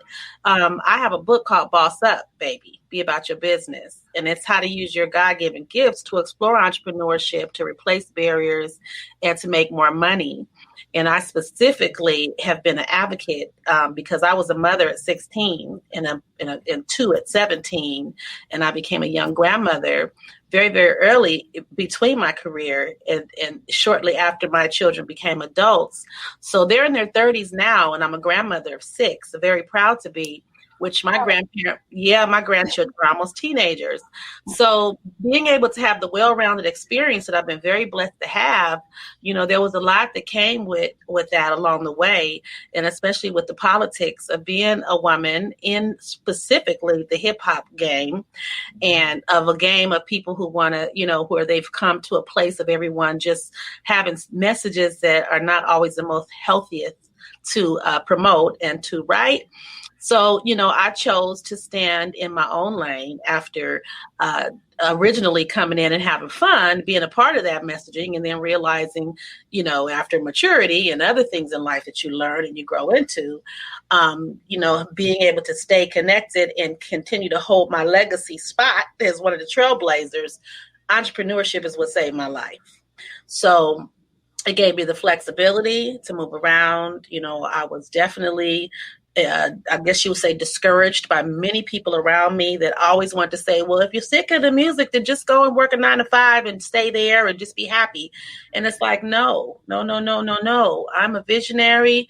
I could do it all. Don't box me like that. Let me enjoy. So instead of being supportive, to me in that space, like you said earlier, Tara, this is very important, of just be happy that I'm happy. And this is what I want to do. So support me, don't put me down. Don't send me in a different direction. So unfortunately, in music and entertainment, it takes support to survive, right? You got to have people play your music. You got to have people, like you. And I knew, look at me. I got a young face. I'm 50 years old. I probably it can be considered sassy if people don't know my age, you know what I mean? And it's basically maturity. And, and I'm not moving with the flock because I'm not always happy to talk about sex, money, alcohol, drugs, violence, stripping, bullying, and bragging on myself. I like to heal people. I like people that people that went through things like me. I like to reach them and encourage them and lift them up, bring them to a different space, expose them to other things in their life, and transform lives, and that's the calling that I'm excited to walk in. So because of that, of course, entrepreneurship helped me do that. It gave me the freedom and flexibility to say, screw you, I'm gonna get it anyway, and from time to time, if I needed to go and do other things for that temporary moment, that's what got me through in a healthy manner, to know I had another endeavor going on that I was working at, until everybody caught up to me. So they matured and realized, this might not be the most healthy lifestyle to stay in, and as women, as you guys know, sometimes it takes a little longer when you're in a male dominated environment for them to grow up and catch up with you, because we're a little bit more mature a lot of times, by scientific fact, right? So at the end of the day, I applied. I like that subject, and I'm happy you brought that up, and I'm happy to be able to catch the tail end. So alongside of that, as a woman, I wrote a book called Your Perfume. And Your Perfume is a woman guide to help her reinvent her brand and discover a new scent of success, and how to better navigate through challenging times.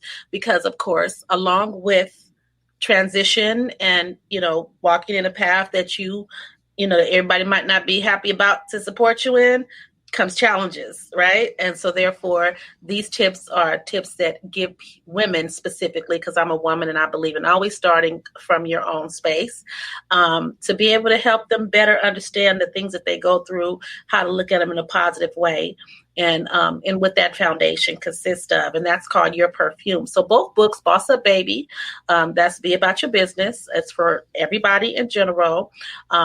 It's available on Amazon or at sprinkleme.biz, which is this website on the screen, as well as Your Perfume and many others. So thank you. And so that leads me to the conversation about the event. Yes. So the Sprinkle Me Special is an event that we use as a fundraiser. And I try to provide fundraisers. I'm a social entrepreneur. A lot of the work that I do, again, is changing lives. So I work in the space as a life coach, and we also provide services through different outlets. And one is a nonprofit organization called the Work It Project. And then the fragrance company, which is called Sprinkle Me Fragrances. We're a social business of supporting women who are deserving of an exploration opportunity to get more skills. So we have initiatives within the company, sprinkleme.biz, and we support the Work It Project.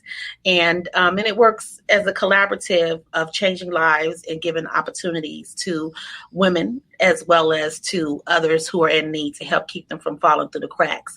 So this is one of our events. It's the Sprinkle Me 2021 special. It's basically about honoring legacy. And the Bay Area is a place where there's a lot of innovation that comes from here. And, sometimes we're overlooked, but we have put a lot into the system. And a lot of people are aware of what the Bay Area has contributed, but a lot are not. And I just wanted to start from home this year and honor those who are in the Bay Area and have contributed to the legacy, as well as those who are connected to the legacy from other places. So it's a virtual event, but it's available all over and across the country. It's at sprinkleme.biz/event, and we're using it as a fundraiser. We're not only highlighting hip hop artists. I don't believe in sticking in only one space. I've always been a very well-rounded entity. And so there's all kind of people on it. We have blues singers that we're honoring and celebrating their legacy. Sugar Pie DuPont, I think I've said it right. We have Lenny Williams. We have Tara Kemp, who's a songstress, a soul dance songstress. Suga-T DeSantos is a blues artist, a female blues artist. She's somewhere around in their 70s. So we're honoring the older talent as well as, because we want to give them their flowers while they're still alive. So just by presenting to the world what come from this crop over here, and how we've contributed to world movements in music, entertainment, and community, while having each other honor others. So we have other people on the bill. Dwayne Wiggins of Tony. We have Linnell, which is a comedian from the Bay that made some moves and moved around her messages of comedian world, and a whole bunch of other ones. So I do have the flyer on the site. You can see more, and there's a lot of pop-ups. We call them a pop-up.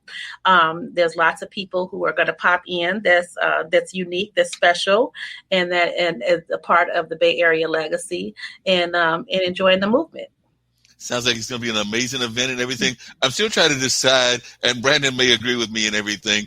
I'm trying to figure out where Tara and Suga-T have discovered the Fountain of Youth, because I don't know if you heard, but Tara was in California in like the 90s, which means that she's probably in that same area of being in the 40s and the 50s as well. So I'm trying to figure out where they discovered this Fountain of Youth, because they do not have the appearance of what people may think of as that age look and everything. So I think they found the Fountain of Youth. I played the fifth. I don't know what you're talking about. There are two lovely 23-year-old women on the show today, and I'm pleased that they're here. I have to ask though. So you gave quite an intro there, and I'm curious. One of the first things you said was that you don't necessarily agree with the trends of modern hip hop. Can you elaborate a little bit on for someone who maybe like me, has not found the Fountain of Youth and looks very old, but is of a younger generation? Is it the $10,000 Yeezys? I mean, what is it that sets the classic Chicago, Atlanta house movement apart from what people would call, I guess, hip hop of the modern day? Can you elaborate a little bit on that? Sure, Branden. So here's the deal. It's a long story, and there's lots of layers to it. So, but I'll give you a little piece of it. I've been doing a movement. It's called it's my 20th album. It's called Rapidemic. So I feel that the rap world has become a pandemic. They've made a pandemic out of the lives of people who follow rap. It's not new, and people who model behind the behaviors that's constantly put in the media, covering the media waves. And it's not just, I'm concerned more. So there's other genres, of course. You got all kind of genres, that are very influential. But because I'm one of the influencers and one of the beginning trailblazers of it, it's very important to me because I can see the transition through the years. It's been 36 years. I started in 1984. I'm 5 decades old. I'm not ashamed of it. I love saying my age because people think when you this old, older, mature, you need to give up the ghost and sit down somewhere. I'm not doing that. I want to encourage people our age. Yes. Don't give up your crown. Matter of fact, I got a system. I have a TV show called Queen's View, and I crown myself. You get what I'm saying? I love that you just had that prop ready. I just love that. Yeah. Believe it or not, I had this ready because I'm taping a show. I have a podcast series called Queen's View. So on Queen's View, I wear my crown. Yeah, it's called the Queen's View Report. And I highlight queens and kings, those who deserve to be seen, who are on the scene of different places in life that change lives and that specifically position themselves as leaders or bring them on to give them some leadership, some leadership support to make them kind of do other things outside of what they normally would do that might not always be the most healthiest. So at the end of the day, when you talk about the modern hip hop, it's just through the years, the messages just became redundant. And we were taken advantage of as an older woman in hip hop to make it look like if you don't see us, then we get thrown under the bus. They did not allow us to mature, meaning that to have that life balance. which is why I work as a coach. It's very important, to take a step back. They wanted to grind it out like a machine, and they did not give people a chance to get balance. You see what I'm saying? Women like us who mature. So, so 16 years in the game of making platinums and gold albums and hit records all over the country and being successful as a solo entity and as a group entity with my family group. I was blessed to be coached as an executive. So I understand the machine. I was able to run a label. In 1984, I was taught that. So I've been able to run my own label alongside of the group and family label to keep myself going, because, people don't stop for you. When you need to pause and take a break to get your head right, they're not there rooting for you. Mary J. Blige was blessed, but I'm not sure what comes along with her blessing. You know what I mean? Because you get what I'm saying? Yeah, I definitely get what you're saying. Suga-T, just for those that are listening and don't know the full story, I know it because of you being on the podcast, the more audio podcast and everything. And Brandon's got that look like, all right, who is Suga-T and everything? Would you share a little bit about the history of that family that you're referring to and everything, so that the folks will have an idea of some of the history that we're talking about? Because y'all were actually pioneers in the hip hop game. And like I said, I'm liking Brandon's face, and he's going like, all right, Suga-T is apparently a major player, but I need to know more as to how she is a player. So if you can share a little bit of that history, I think folks would appreciate that. Absolutely, Mark. Most definitely, for sure. I'm a trailblazer. I'm in the first family of what we call the rap, the clique, E40D Shop Be Legit. They're all my family members, my brothers and my cousin. And we formed a group in the 80s, early 80s, as a family entity. And we created the Movement for Independent movement. And so we were coached by our family. We were all musicians in church, in bands and different parts of entertainment and creativity. My father's a musician. My mother's had groups. My grandparents had a church. So we all learned how to play instruments. We all learned how to sing, how to rap, and eventually we landed in rap. And that just so happened to be a space that we were able to master, and found an opportunity to take some of the experiences that we had and put it on rap, on the tape, and then create it and put it into a machine and make it work. So we traveled the world with no radio play. We built our own brand. We sold records out the trunk. We stepped into spots and we had to show up. This was before social media. This is before you could fake it till you make it. This was before you could create a brand online and then you could just sit in one spot and trick everybody. This was the real hardcore movement, organic, that we set up shop and made gold albums and platinum albums in our own machines. Then we landed a big deal, which was a co-venture deal with Jive Records, one of the biggest $1 million deals that you could ever make. That was the first one of that time, at that time.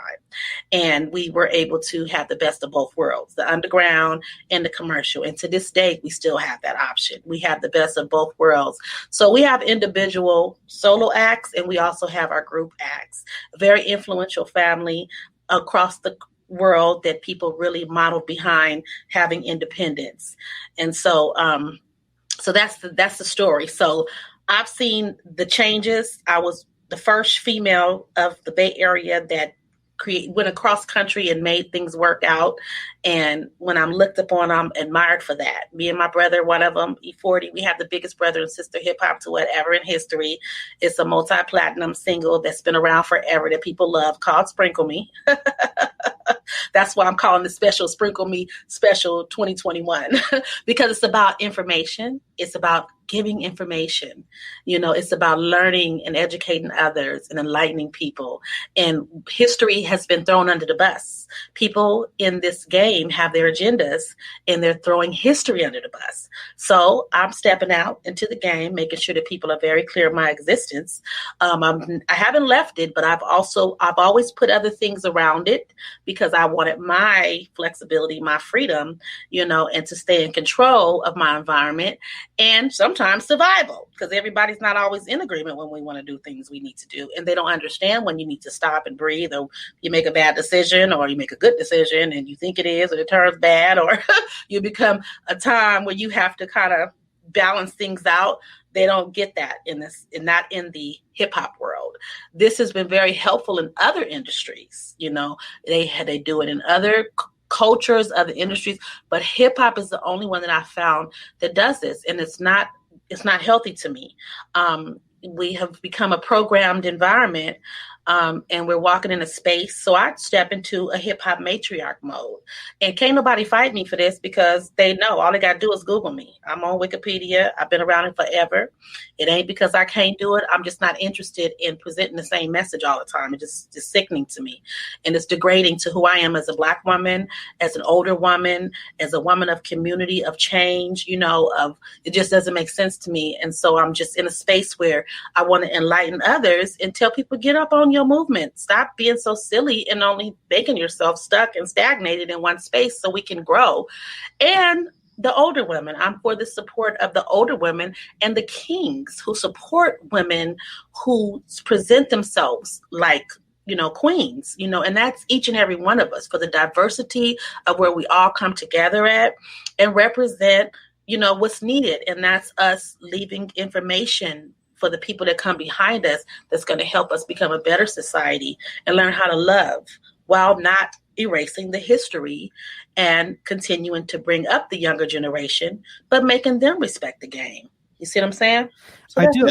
I want to ask. Branden, before you get to the question, I did want to bring up just one other guest, because we got a guest all the way, and Tara will be glad to know this, all the way from Australia, who is also going to be at the Nevermore Film Festival as well. So we've got Robert Woods here in the house as well, and I know Robert had told me that he's got a film also that's part of Nevermore and all of that. So definitely we've been talking about a number of things. I'm glad that you were able to join me. I know that it's all the way at Thursday morning where you are at everything, that y'all are way ahead of us at everything. So it's not even Wednesday afternoon, Wednesday evening. It's Thursday morning over there in Perth, if I remember correctly, and all of that. So I'm glad that you were able to join us. And one of the things we've been talking about is we've got a definitely global community here, because we've got Branden representing Florida. We've got Tara representing Maine by way of California. We've got Cara representing Cincinnati. We've got Suga-T representing California. And now we have you representing Australia. So definitely we have a whole global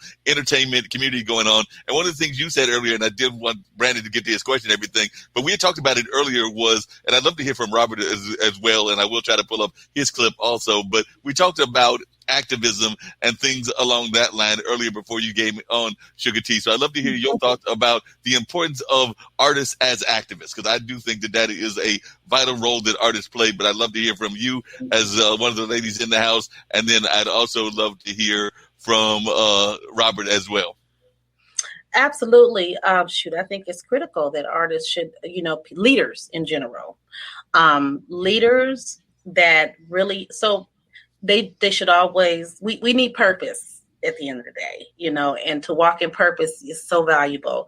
So most of us create our activism moves based on our experience. So when you see, I don't think it's everybody's responsibility, because you don't want to bring the wrong people in front of the game and they come in and poison everybody and have that platform. So I don't root for all artists and all influencers, because we don't know what experience they had and how they might poison everybody or how they might lift everybody up. So I teach leadership and teach people how to come in alignment with their purpose, and so that they can do the right things, and we do find what's in them that can be something that's positive to change lives. So I think it depends on which artists that, activism should definitely be implemented in their lives and live that life, not just talk it. And most of it comes from our experience of what we went through. And that's where we get the power and we get the motivation, because it's not an easy space to walk in. It does take sacrificing. It does take opening yourself up, to getting beat up, or, opening yourself up to criticizing and people looking all in your background. And, I try to be careful with even representing as a hip hop matriarch, fighting for social justice for older women in hip hop. and being an empowerment to the older women in their game in general, the older generation really holding their post. You get what I'm saying? It's critical because we have such a young population of those who think they got it all together and they have a piece of it, but they don't have the whole thing. And to sweep us underneath the rug is detrimental to the world. To sweep older generations that have information to help and that's real experienced, gifts, talents, and exposure to things that make sense and that bring balance, and to silence our voice is detrimental to the world in general. So that's my take on social justice. Appreciate it. Robert, you're coming at us all the way from Australia. You saw a number of crazy things happening in American politics, which is now hopefully going in a more positive direction and everything. But we do know that definitely, even in Australia, there have been a push to have artists as activists as well. So I'd love to hear some of your thoughts about the role of artists as activists and artists as educator. Definitely. I mean, we've just had Australia Day here, and the actual date of Australia Day is very controversial at the moment. It was changed in 1994, but it is a day of mourning for our Indigenous Aboriginal people, and they are not being listened to by our government, and it is very upsetting. And there are protests all in every capital city just 2 days ago about this very contentious issue of what it is to be Australian, what we think it is to be Australian, and does that go back 150 years, or does it go back 60,000 years? And some people think one way and some people think the other way, and other people are not sure. So getting out there and getting voices heard is so incredibly vital. And the role that the arts plays in that is getting stories out there, getting those different voices out there, and getting to hear points of view that maybe you'd never considered before. And that's one of the things that I love about going to film festivals, is just seeing points of view from all over the world that I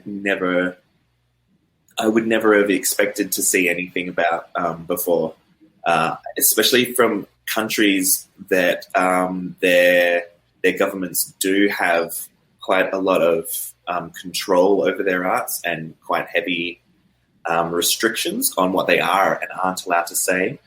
There are films that I've seen from countries like Iran that have been banned, and China, where filmmakers have just been banished, and they're no longer allowed in the country. These films are literally forms of protest. They're criticizing rules and regulations that they don't agree with, and they have been severely punished for it as well. So I think we're very privileged to be in a position where we are allowed to freely give our voices out to the world and have them heard, and not be restricted in the way that some countries are. So I'm very grateful for that, and I'm very grateful to be here today, this morning. Appreciate you for joining us early in the morning for you and everything. So definitely, Robert, if you would, just tell us a little bit about your own journey into filmmaking and how you got into it there in Australia. And I do know that there are a number of places around the world. We actually, for a while, had a show that was shown, and I think it's still being shown in reruns, that was about the Indian film community that our friend Humera did and all of that. And then, of course, we've had folks that have been filmmakers out of California, out of Nigeria, and a number of other places. But oftentimes we don't know about all the global film communities out there. I do know that Australia has a powerful film community, but talk about your journey into filmmaking. My journey started when I was young, and I was watching movies that I loved, like Disney movies and Jurassic Park and E.T., things like that. And I just wanted to tell stories. I love telling stories.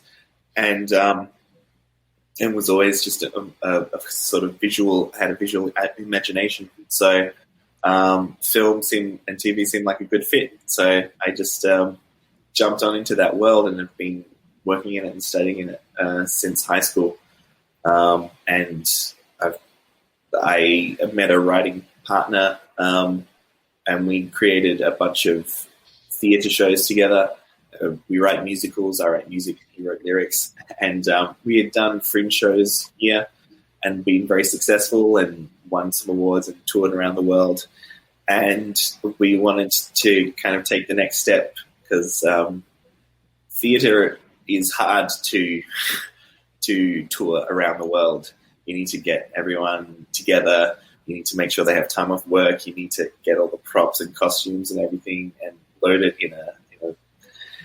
in your bags, carrying a double bass and 3 keyboards around to different countries was not fun. So we thought, our film was both of ours first love. So we thought, we should just double down on that. Let's, instead of writing a musical, let's write a screenplay and see if we can get a movie together, because we know enough people in the industry here, and I've been working in post-production for long enough that I know how to edit okay, and I can probably put it together. So we just went for it over one holidays, just got some friends together, no budget, no producer, just some kids having fun, and we managed to get a film together. So now it's touring around. Definitely. Mm-hmm. And talk a little bit about how you found out about Nevermore and your film that you are showing at Nevermore. I know it's a full-length film, but I'm sure that those that are here, including Tara, who's got a short in it, would love to learn a little bit about the film that you have got there at the festival as well. Sure. Well, I had just done the Other World Festival in Austin, and I was lucky enough to win the Audience Award for the Best Feature there. And then I got contacted by Nevermore, and they asked if I would submit so they could have a look. It managed to create some interest, which was great. And I was like, yes, please do. And they also liked what they saw, I guess. And so they've decided to show it in their festival. It is one of 2 horror comedy features that are playing. There's different horror subgenres in the festival, and there's only 2 horror comedies this year. But my film is very silly, and it's just about a woman who is trying to host a dinner party for her friends that she hasn't seen in a long time. But an unexpected guest shows up and starts causing a whole bunch of trouble, and it just completely falls apart and ends up being almost apocalyptic. So, yeah. Definitely. Branden, I think you had a question for Suga-T, and I know Suga-T's got to probably bounce shortly because she's got a whole host of other things that she's got to appear at today. So I think you had a quick question for her and everything, so I was going to toss it back to you if you had that question about hip-hop and all that, but then we'll continue our conversation around filmmaking as well. And I'm glad that your film, by the way, involves a dinner party, because as you know, the title of this show is The Online Dinner Party, so it's very fitting. Yes.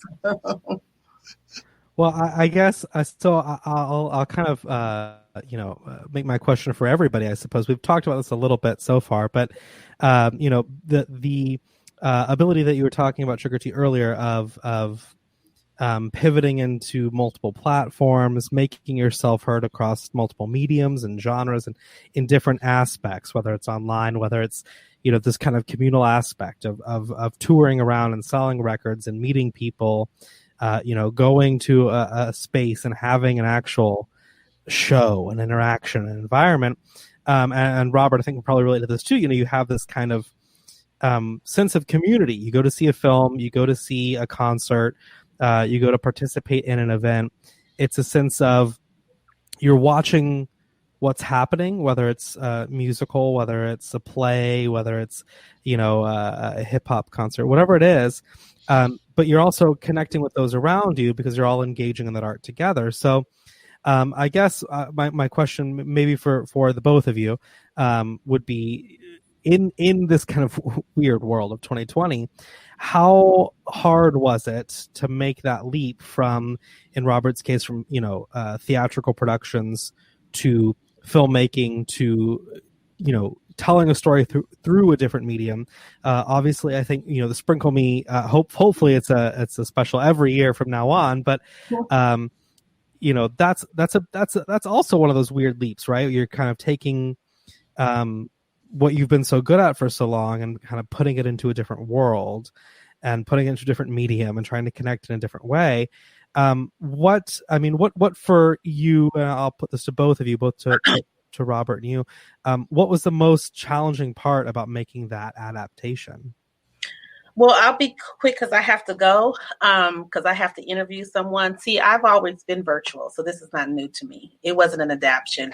I own an online school, and I've had one for 8 years now. Sprinkle Me Learning Academy.com is where people can go. So I've been teaching long distance because I made my world around me where I can move around because I'm a grandmother. So I didn't always want to be forced to travel. I'm a wife. I'm a grandmother. You know what I'm saying? I love dealing with community. I'm a life coach. So along with producing films and music and that stuff is so second nature, I have everything independent. I have my own space where I have studio equipment. I taught myself how to record, years ago. I'm independent. I'm self-made. So I've always, and I didn't do it because I wanted to do it. I did from struggle.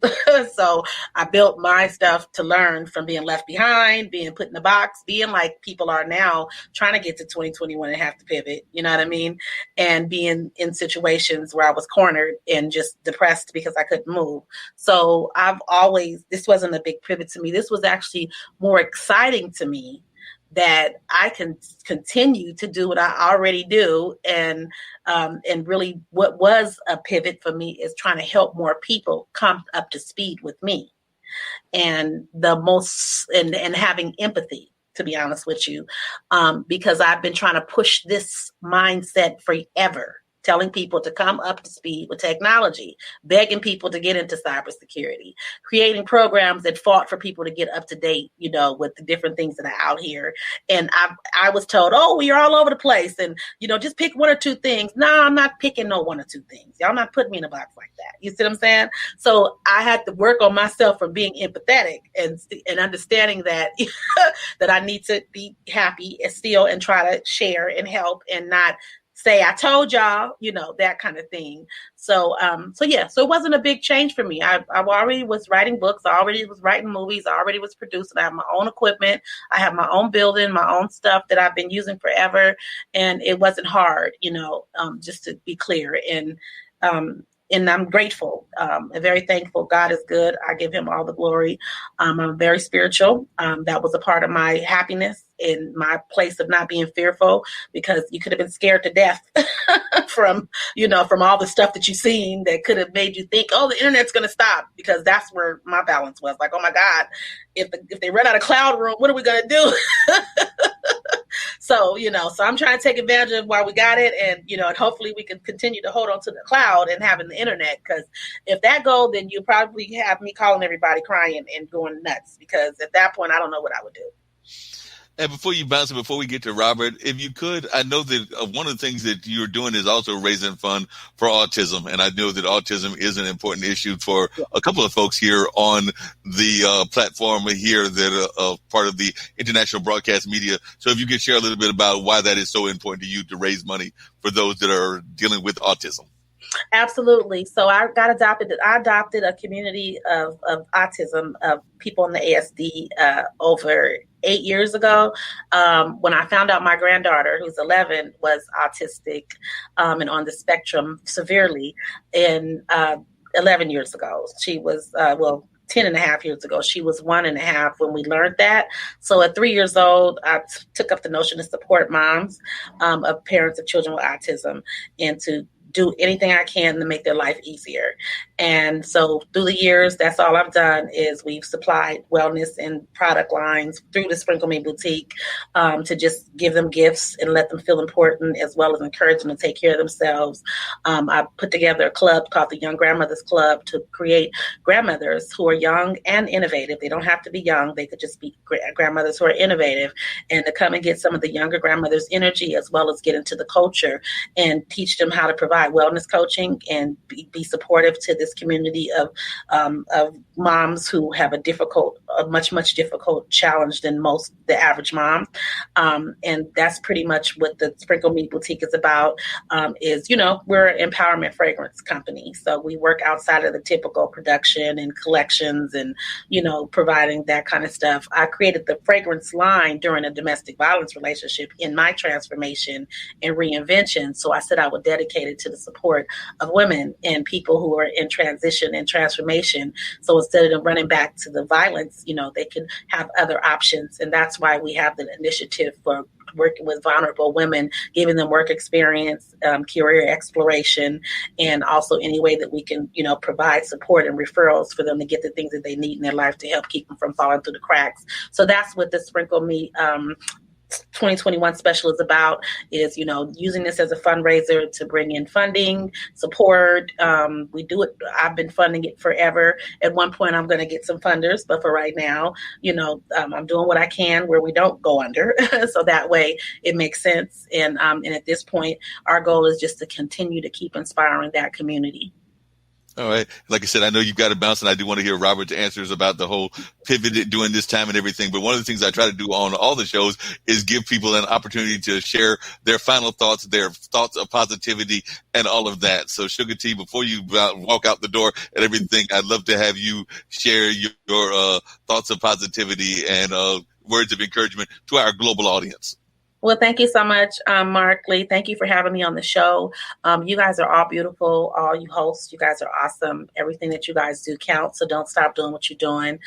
We need the world to be a better place, so we need all of us just sowing seeds and pushing the movement of change and inspiration. So I just want to tell all the listeners out there, make sure that you support and stay connected to this network and whoever comes on it, because you can learn a lot and you can continue to keep outlets like this going. And make sure that you follow me at Suga-T.com so you can learn about my podcast and all the things that's about me and the services and products and how you could team up, as well as my artistic value and opportunities through the artistic services that I provide as an artist and as an actress and a producer and whatever else. But bottom line is, keep up the good work, and please come to the Sprinkle Me special. It's virtual, so everybody can have access to it. It's sprinkleme.biz/events. 5 p.m. this Sunday is when it starts. 5 p.m. PST and 8 p.m. EST. Again, go to sprinkleme.biz/events. If you want to register, great. It's only $15. If you want to give us a donation, the donation is writable. We are charitable.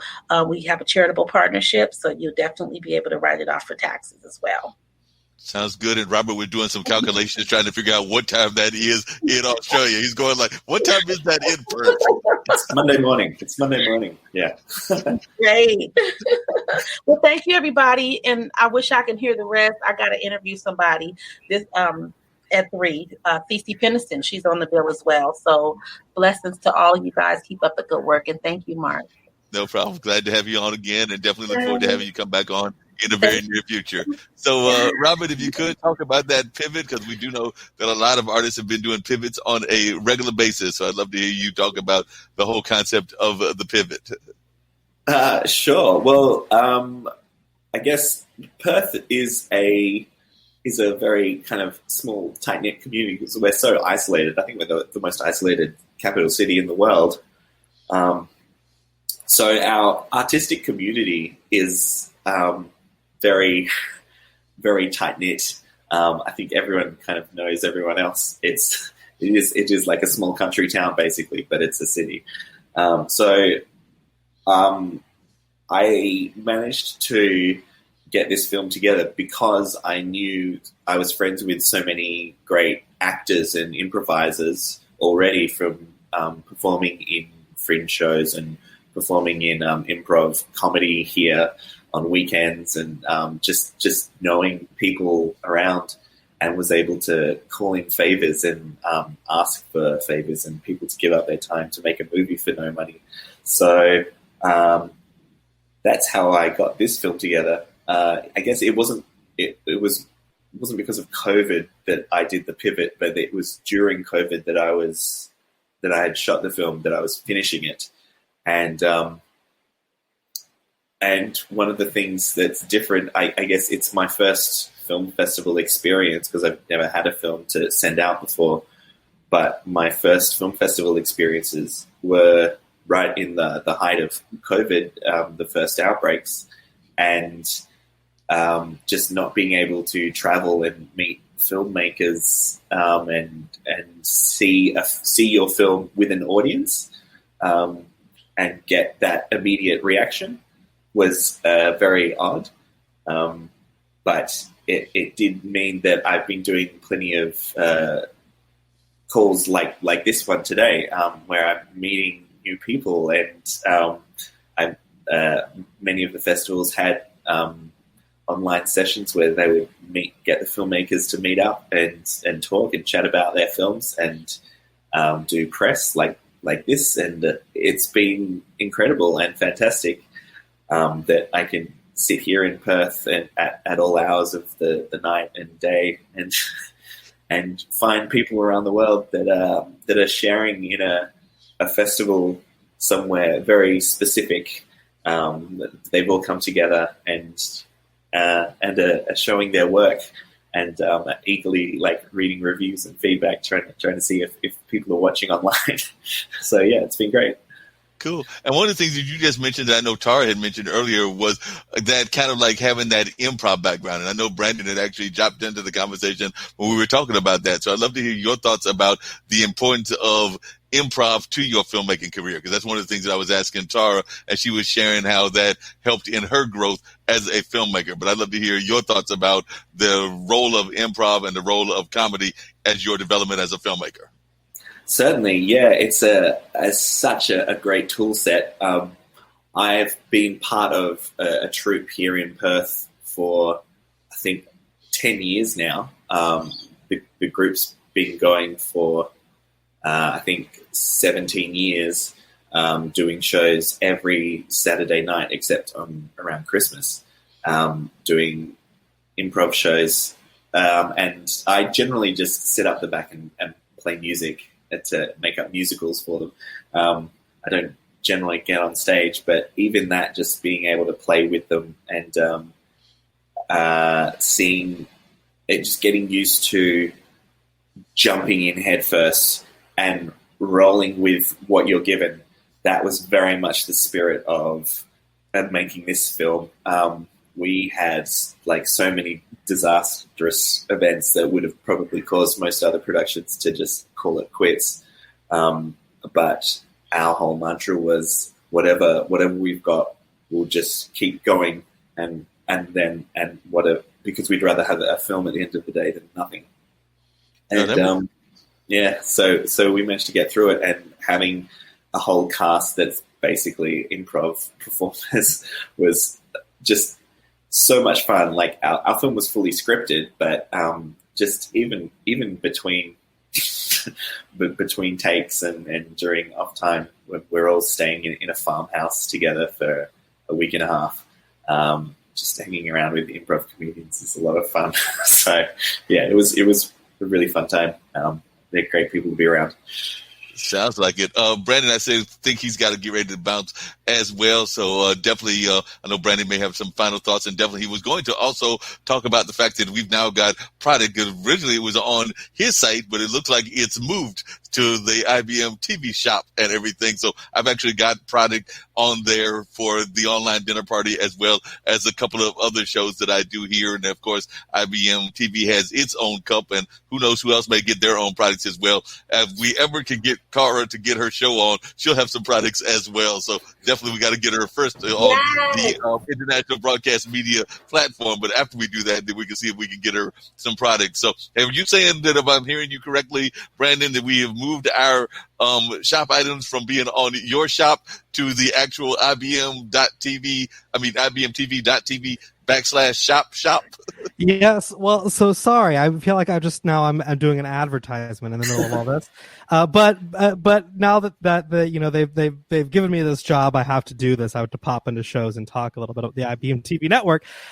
So yes, absolutely. If you're interested in what Marc Lee is doing, we actually have a couple of brand new products, Marc Lee products that have never been seen before or ordered before, that were available starting this morning at 6 a.m. At ibmtv.tv/shop. That's a mouthful to say. You can also subscribe to the premium membership at ibmtv.tv. There's lots of great shows. If you like watching the free shows on the air, like Marc's shows, Online Dinner Party, the radio show. I mean, he hosts for hours. He can host shows left and right. It's incredible.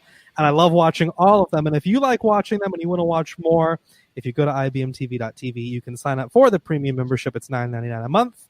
You get access to all the great content behind the paywall, but you also get access to discounts for some of the merch. So if you want to get an Online Dinner Party shirt for participating in the show or for watching, or a mug or a sticker, you can head on over to ibmtv.tv and do that. So I do have to go, and it was lovely to meet all of you. But Branden, there's my little promo. We appreciate the promo. But before you leave, I do want to say something that we also have in the works and everything. And I'm probably going to be speaking out of school, but that's all right. Kim and them know that I do this on a regular basis. But Tara, Robert, you'll be glad to know that we also have on our page, as part of the International Broadcast Media, a movie section where we will get a chance to show movies, but we don't have any movies there right now. So if we will probably be having a conversation with you to see if you have anything that you want to bring to our movie platform, because that's what we're looking for, is movies for our movie platform that right now is sitting slightly empty, but we want to change that. And if you are a filmmaker, if you are a creator out there and you're interested in monetizing your product, we've created a paywall system so you can put your movie up behind the paywall and get a nice little share of the revenue for everybody who pays to watch or pays to subscribe to ongoing content. So, if you're a creator and you're interested in doing that, definitely reach out. And if you're interested in watching some of the stuff behind the paywall, you can do that all at ibmtv.tv. I feel like I'm contractually obligated to say that. So there's my requirement for the day. But it was lovely to meet all of you, and I'm excited to see what you all create. I hope it's a lot of fun and a lot of, we just need that. We need a lot of entertainment. We need a lot of fun, a lot of digital media, a lot of laughs. We need a lot of entertainment. We need an escape. We need to get away for a few hours. So thank you all so much for creating that for us, and I'm excited to see what you do in 2021. But it was lovely to meet you all. Appreciate you, Branden. Appreciate you, Branden. One of the things, and I'm going to ask Robert and Tara this, that is always fascinating to me and everything is, and I actually talked about this, and Cara knows this from one of our guests on the show on this past Monday, is I'm oftentimes shocked, and you talked about the different genres that exist within the horror films, and I'm oftentimes going like, wait a minute. Y'all saw that the shark was eating the person. Why did you go into the ocean? So I'm oftentimes trying to figure out why people even bother to go into these environments when they know what's going to happen. Carrie already knew that she had been in like a not bad situation, if you remember that classic horror movie and everything. So why was she surprised that she was getting abused? And the same with The Exorcist, and we can go on with a whole list of them. And I'm oftentimes going like, wait a minute, you saw those people already were destroyed, so why are you going into the basement? The basement is apparently haunted, so why are you going into the basement? So as a horror maker, and it's one that, in your case, Robert, you make it as a comedy. So it seems to me that you're actually taking fun at the fact that sometimes we do stupid things in the horror movies. But I'd love to hear both of your takes on the fact that a lot of times, even though it's very much of human nature, curiosity, that's actually something that Cara had me talk about on her podcast and everything. But curiosity is something that we all as humans are aware of. But I do know that sometimes when I'm watching these movies, even as a judge, I'm sitting there going like, wait a minute, you already know what happened. And you already know that that's a bad thing. So why are you doing that? So, Sarah, I'll throw it to you first. Oh, God. It's human nature, I think. I don't know if I've done that in any of my movies. But I'll tell you guys, my husband and I bought this house last spring. and moved it. So we moved cross country. We moved into this old house. And a few months into living here, we were in bed and we heard like a thump, thump, thump coming from the attic. And it's the middle of the night and he gets out of bed and he's going, I'm like, don't go up there. Don't you know? But it's funny because I was like trying to rationally think, well, what could it be? It sounded too big to be like, you know, a little animal, but at the same time, like, there's no way somebody could get into, there's not a person out there. Like, I'm trying to be logical, right? But at the end of the day, we've been in the what if it's a crazy person? It's just, what if it's a bear? I was like, could a raccoon get in there? No, it's not possible. Like, you go through your brain like that, and it didn't matter because I still did not let him go up there. I was like, well, wait, I write these movies, don't do it. Don't go up there. So, Robert, you took the comedy approach from it because a lot of times, and I do love the fact that you're adding the comedy approach to horror because sometimes I don't feel that there's enough comedy horrors, but that's just my own personal take on that and everything. But what made you decide to add the comedy element to it, and why do you think that in general we go into these environments that we know are plain wrong, even though we've already seen Jaws has already eaten several people, but you still want to go surfboarding? Hey, I live in Australia and I go swimming most mornings in the ocean, and there are shark attacks right off our coast here. People have died. It's not going to stop me. I know it's a risk, but it's so nice in the water. We're so lucky to have nice beaches here. So, I don't know. I guess it's just, poking the bear. That's what you want to see, though. Like, you're telling yourself, no, you don't want to see it, but secretly you want to know what it is. Like, you do. You need the characters to go and do that. Also, like, in real life situations, I guess you're not thinking, well, am I in a horror film right now?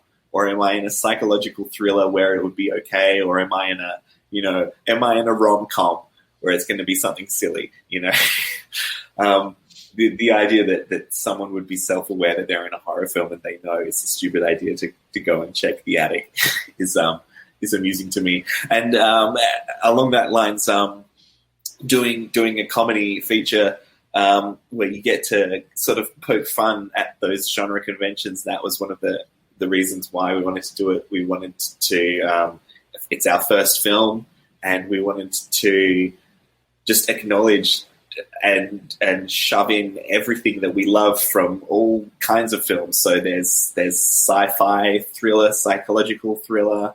There's comedy of manners. It's comedy is our main background, which is why we kind of went with that, and the film kind of slowly sort of falls into chaos and horror as it goes on. But using comedy as a way to satirize and twist those genre tropes and conventions is a really fun way to lovingly pay respect to them, I think. Yeah, that makes sense. You got to pay those respects to them and everything along those lines and everything.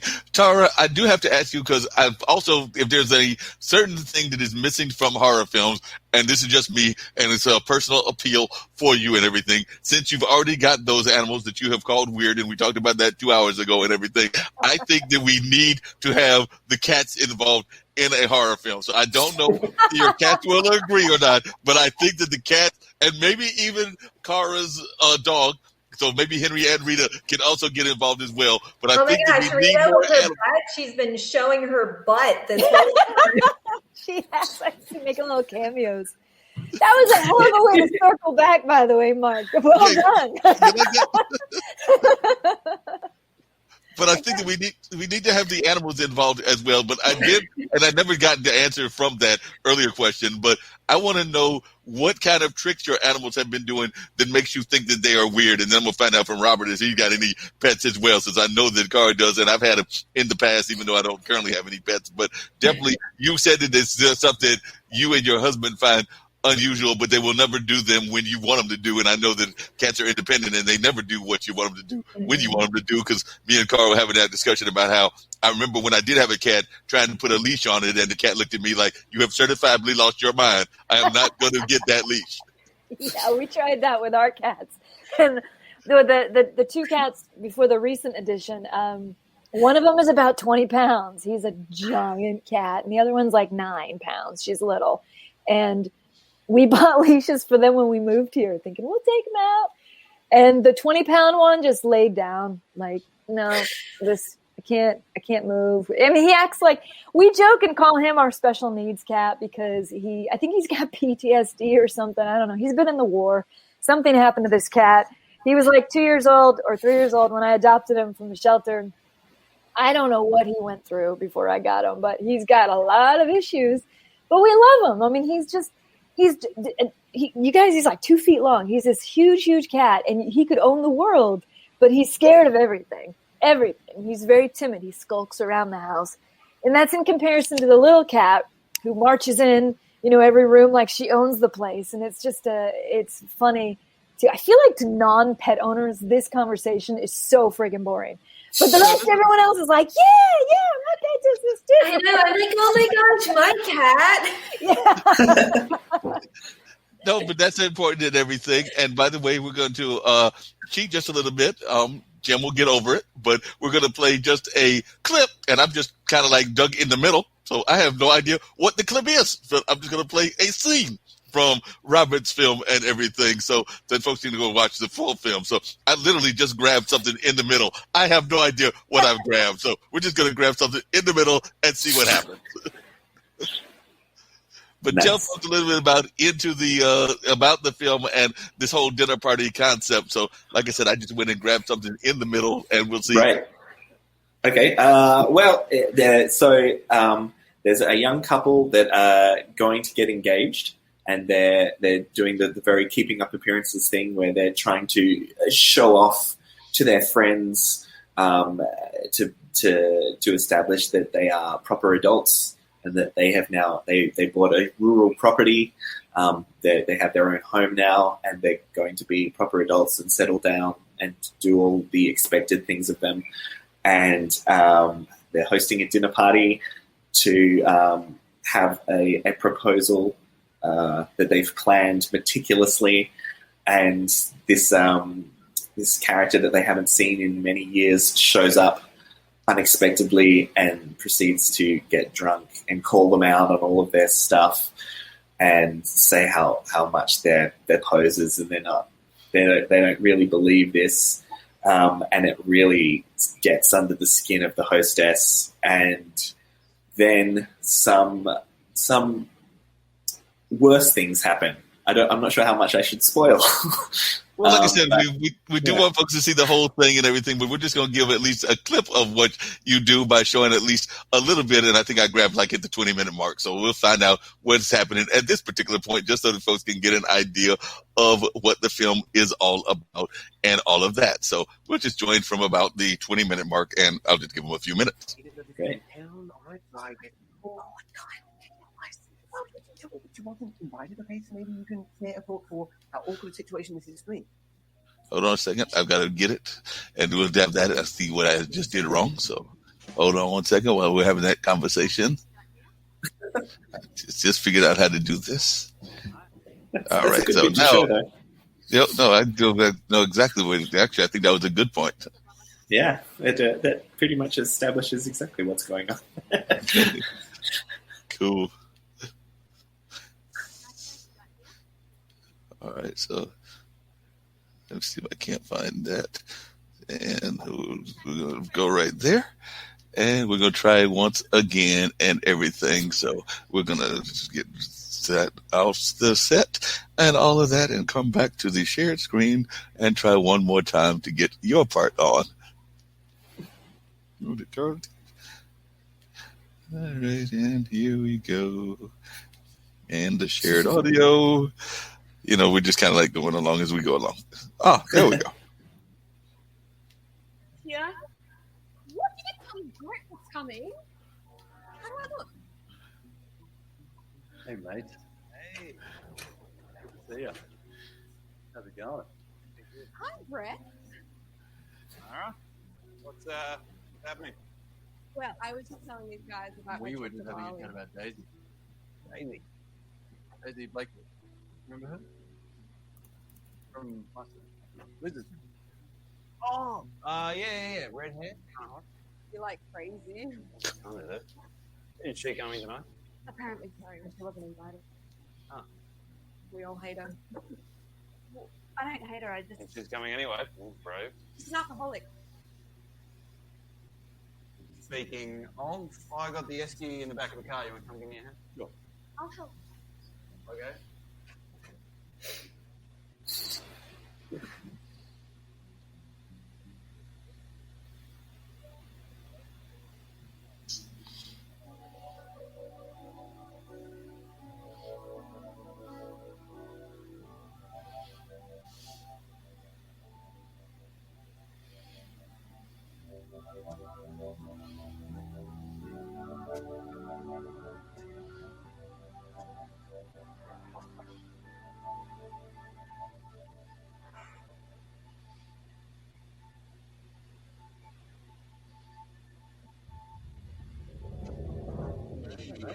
Hi. Yeah, mate. I'll help you. Guys. We need it. So good to see you. Daisy, what a surprise. Yeah, Carl said I could tag along. Did he? Do you want me to show you where you can put that car? Yep, sure. Be back in a sec. Hi, Daisy. Hi. Oh, I'm John.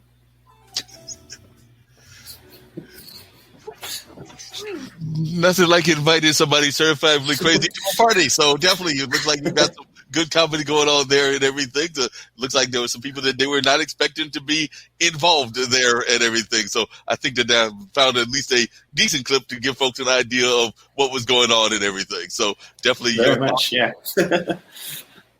So Cara, what did you think? I feel like there was something was going to happen soon. And I was like, I want to see more. Anyways, very interesting. I love when crazy people show up to parties, just not mine, just movie parties. Yeah, bring the drama. Yes, just Cara, crazy people all the time. From a filmmaking perspective, what did you think? You watched at least a little segment. It's a full feature film and everything. You do shorts, but it was a full feature. We got at least a minute or two of it. So from a filmmaking standpoint, what was your initial reaction, initial thoughts? I want to know more. I'm looking forward to seeing it next month. It looks good. Just I don't know, the one woman's expressions was very funny to me. Yeah. Well, a couple of them, actually. Yeah. No, it looks good, Robert. I can't wait to see it. Thanks. Yeah, she's a wonderful physical actress. Her facial expressions are great. And are all the actors and actresses involved in this film all from the Australian area, or did you get some that were from other parts of the globe as well, or they're all from your general area? They're all local. They're all from Perth. One of them is one of them is now living in New York, and one of them is living over east in Melbourne. But they're all originally from Perth, and two of them, they just happened to be around for the holidays, the Christmas holidays. And I said, can you guys, they're old friends, like, can you guys just give up time with your family and just quickly come down south and shoot this movie with me, please? And they said yes. So yeah, I'm very lucky to have them. And can you share a little bit about the story? Because that's actually what Tara did earlier, because she had the privilege of having Ernest Thomas, who is with What's Happening Now in that classic TV show, in her one of her short films and everything. And I did say I was going to get back to that, so I'm going to get to that now. So my quick question, and then I'm going to come back to you, Robert, is tell us a little bit about, even though it's not the one showing, about earworm. And like I said, for those that are not familiar with the term, the reason that it really caught me is because an earworm is like one of those songs or something that you hear that you just can't get out of your ear at any time. So that's basically what an earworm is. So it's like that song that stays stuck in your ears. And I know that there was even been some educational essays where they have had kids had to write about the earworms in their life. And you can imagine what those could be, because that could be anything from like the popular music of that's out today to some of the old classic TV shows and things of that nature. So when I think of earworms, there are definitely some songs that get stuck in my head when they came out, like Don't Worry, Be Happy, with just a little bit too much of an earworm. And there are a couple of other ones as well. So is that where you were going when you made that earlier movie, Tara, about earworms, or was it going somewhere totally different? Because when I hear the term earworm, I think about those like things that get stuck in your head and you can't get them out. Oh, you nailed it. And I'm so glad you clarified that, because it's a play on that. It's a play on that. And I thought that was like a common term. I thought that everyone knew what an earworm was. I have learned since they don't. And especially when it came to reviewers. We got pretty good reviews. We got one review that was not so great. And as I read it, I was like, oh, this guy actually doesn't know what an earworm is. So the whole point of my movie's lost on him. But it's a 5-minute short. And the idea came to me one day when I was in the shower, as where a lot of my ideas come to me. And I thought, wouldn't it be funny if an earworm, if an earworm was an earworm, but it was also what a lot of other people sometimes mistakenly think it is. An actual worm. Right. And I don't want to give too much away, but here's the thing. It's on Amazon Prime right now. So if you've got Amazon Prime, you can watch it for free. Anyone out there, just go on it, look up earworm. And I don't know if you can look it up under my name, but whatever, you can find it and watch it. It's was inspired by exactly that. Because who hasn't had that happen to them? Yeah. I'm trying to edit a directing reel right now, and the song I'm using for it has just been playing in my brain constantly. It's so annoying. So, Tara, I'm sure that you've had some earworms in your life, some songs that just like stuck in your head that you couldn't get out of there. And the same with you, Robert. So what are some of the earworms in your life? I know that definitely Don't Worry, Be Happy was one in my life. I remember, and this is my classic story of an earworm gone wrong. And as one in comedy, you will enjoy this. I tried to run track as a high school kid many decades ago and everything. So I tried to run, and I was very bad. I had a certain talent that I have even now. I was a good recruiter, and so I recruited good athletes. So we won a championship, I think, 3 out of my 4 years. We lost my senior year because I recruited somebody that I knew I could beat because I was tired of losing. So I recruited somebody that I knew I could beat, and of course we lost the championship that year and everything. And later in life, I tried to go jogging, and I started singing to the song "Don't Bother Me, I Can't Stop." The old song and everything like that.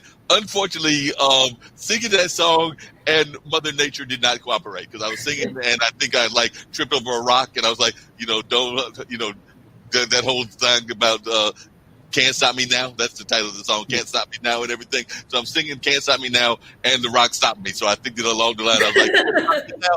Oh, I guess I've been stopped. So I made a whole lyric about that and everything. So Tara, what's something that is a earworm in your life? And then I'd love to hear from Robert as well, something that was an earworm in his life.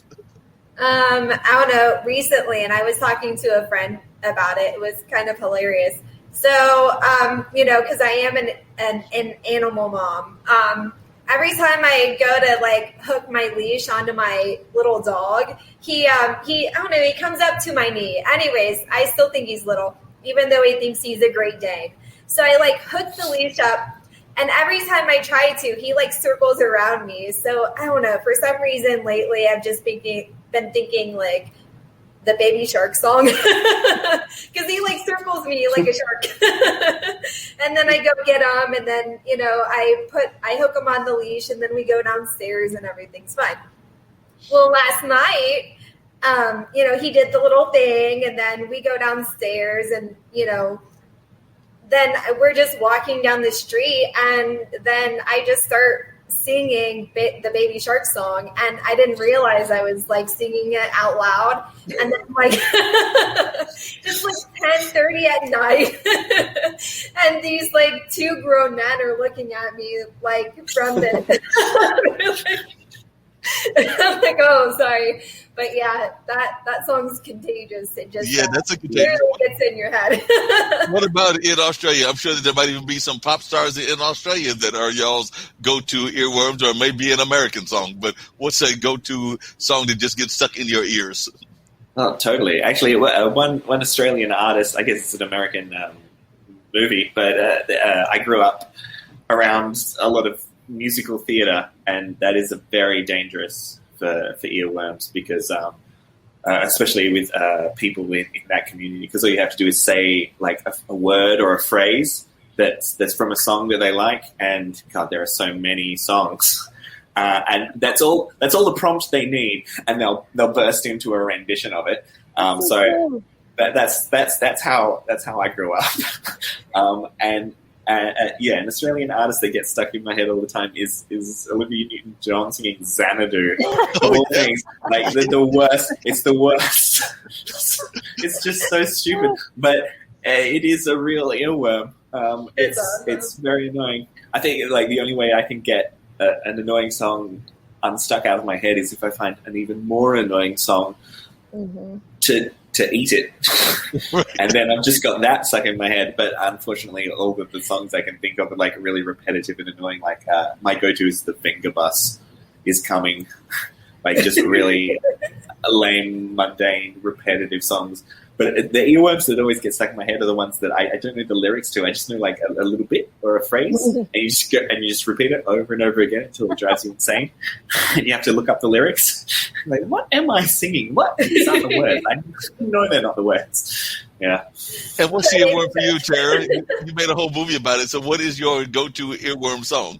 It varies, but I mean, around the house, my husband and I tend to sing made-up songs to our cats to the Spider-Man theme song. Constantly. That's a real cat lady thing to do, too. That's pretty good. Yeah, when we hit our third cat, I was like, we're cat people now. We're officially cat people. Oh, God.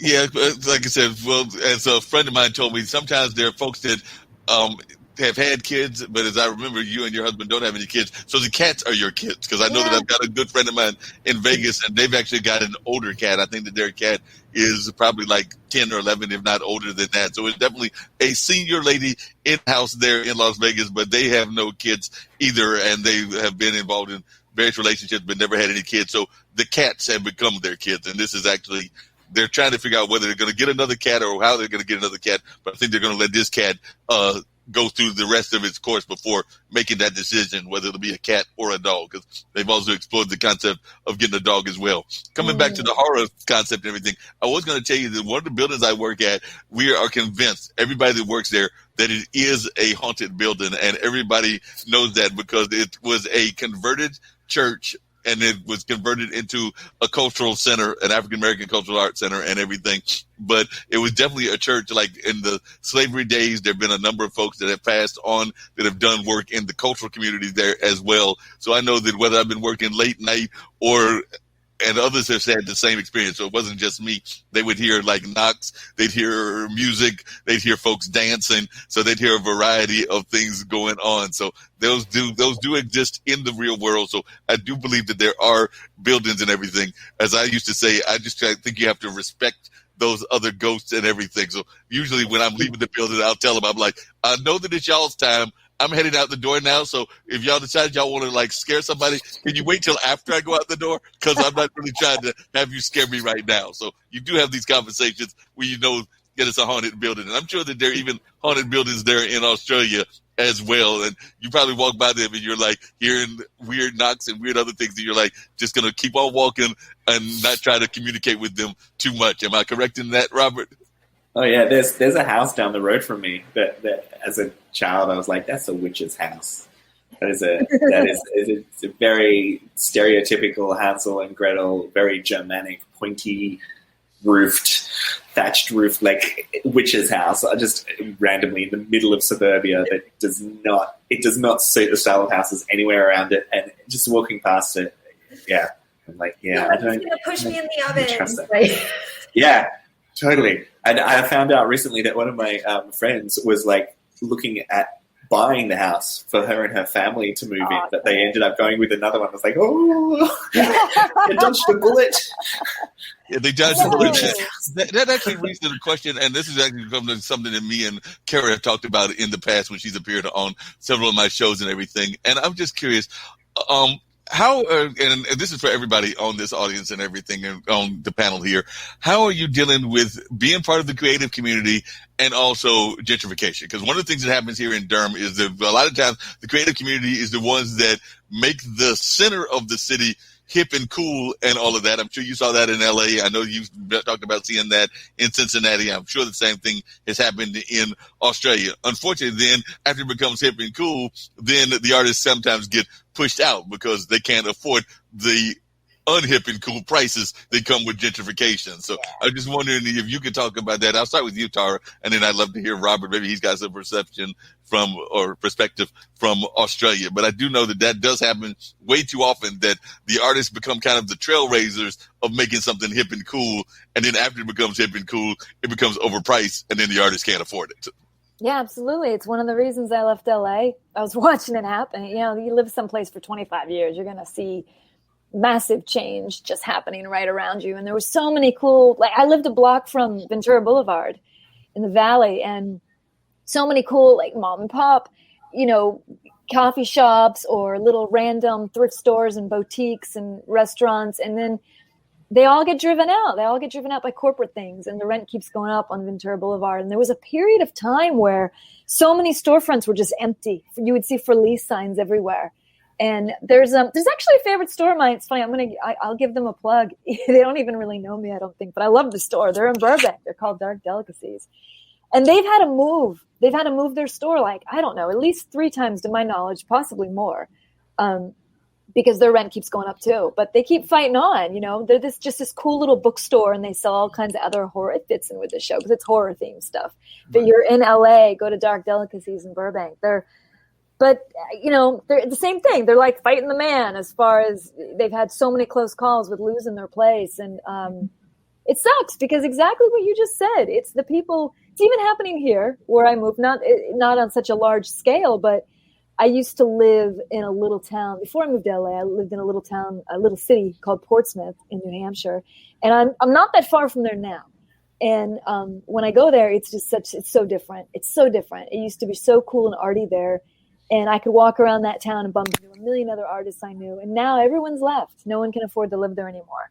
They're putting up, you know, high rises and parking buildings and bullshit like that. And even in LA where I used to live, the street I lived on had a bunch of little old houses that were built in the 1920s that were really cute. And they were all being raised so they could put in luxury apartments. And who the hell can afford those? Not me, you know, that's where we're gone. But yeah, it sucks. It's sad. But what can we do about it? Yeah, that's true. What about you, Kara? I mean, I know you're in Cincinnati, and you were actually also, and I'll get to this conversation as well, involved with the Black Lives Matter movement there in every degree. But definitely, have you seen that as well, where the creative community there in Cincinnati was definitely kind of the people that brought the downtown area to its livelihood, and now that it's become quote unquote hip, they're the ones that are pushed out the fastest and everything. I don't know if that's what you've seen in Cincinnati, but I've definitely seen that here in Durham, North Carolina. And I'm imagining that it's all throughout the country and everything. But I'd love to hear your thoughts on that. And then I'd love to hear whether Robert's seeing that in Australia.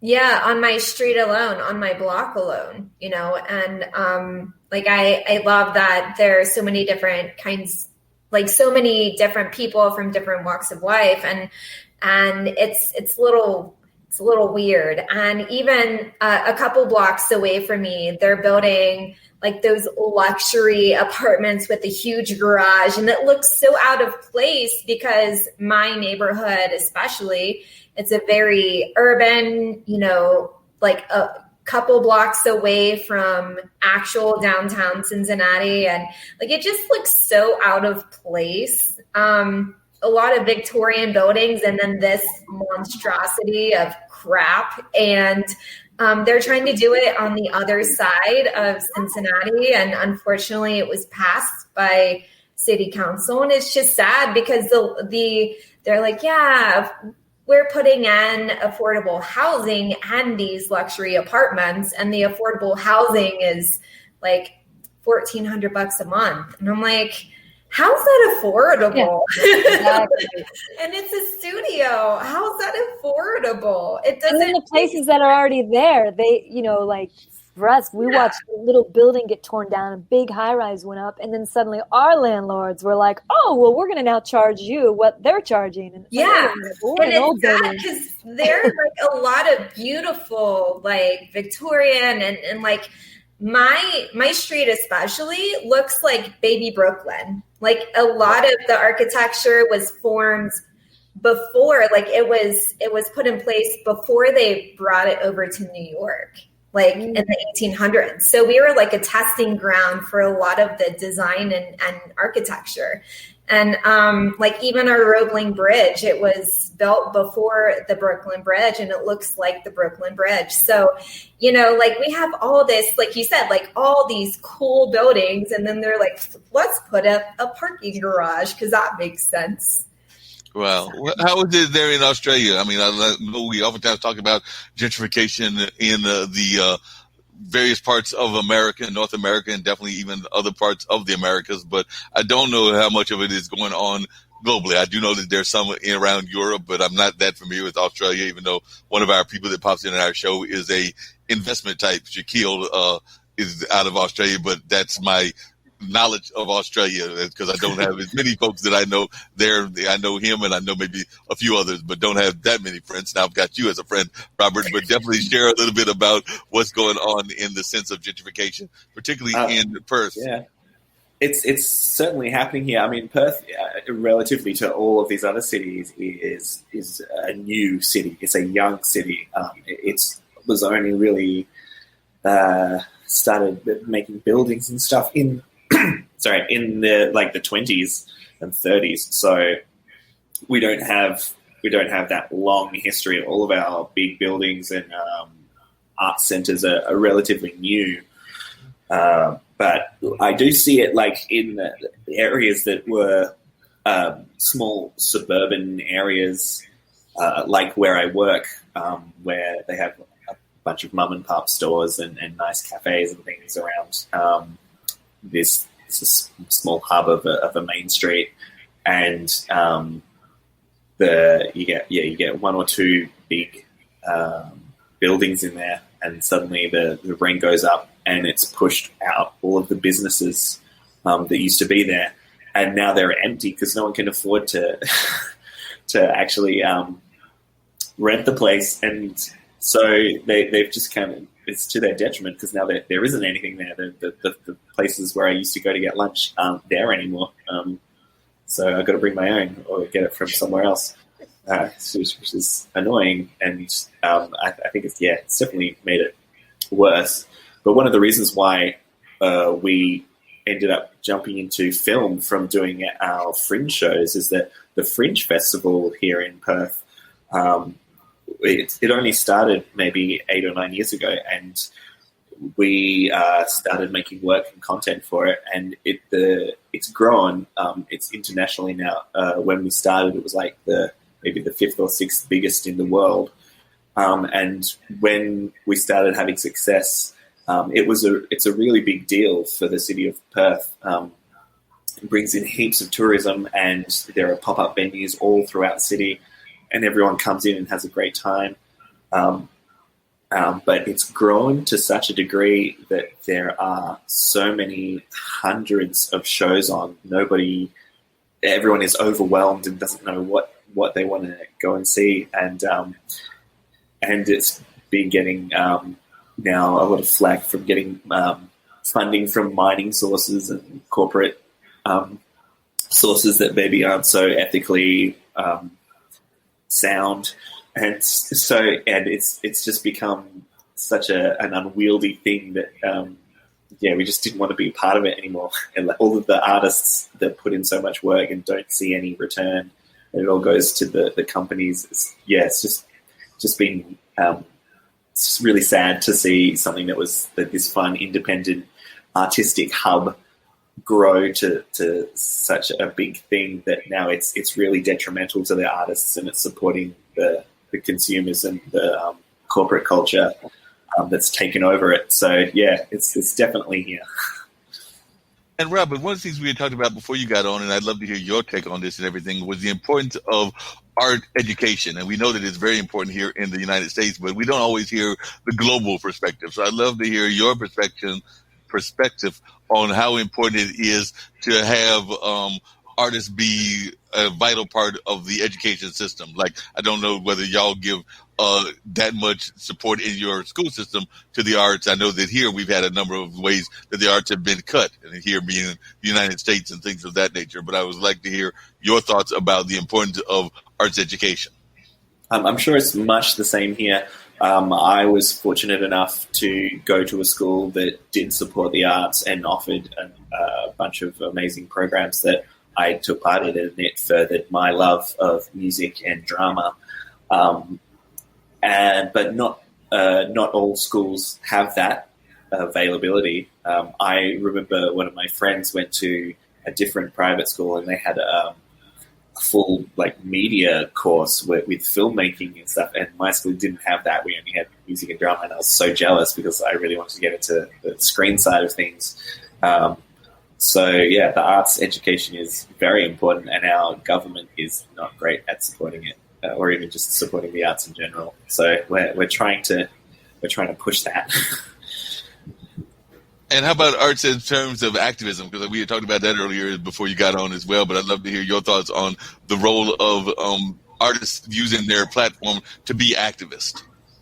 Oh yeah, it's very big here. All of my friends, they're all the ones. I guess you've got your social media bubble, so obviously you're just gonna get that feedback of similar mindedness. But definitely, they're the ones that are out there protesting and the ones that are fighting for better rights. And it just the kinds of shows that we see here at Perth, the kind of the plays, independent theatre that people are putting on, and the film content, even the stuff that gets government funding, the stuff that they are looking for is representation and diversity. Like that is basically it's a requirement now. If you want to get some kind of government grant to make a short film, you have to have a checklist of diversity and representation, and you have to show that you're showing these things in your film, because it's such an important part of what we're doing these days, and making sure that our industry isn't just catered towards one voice, but is spread around and sharing everyone's stories, so that the culture of our lives is opened up and is able to start dialogue.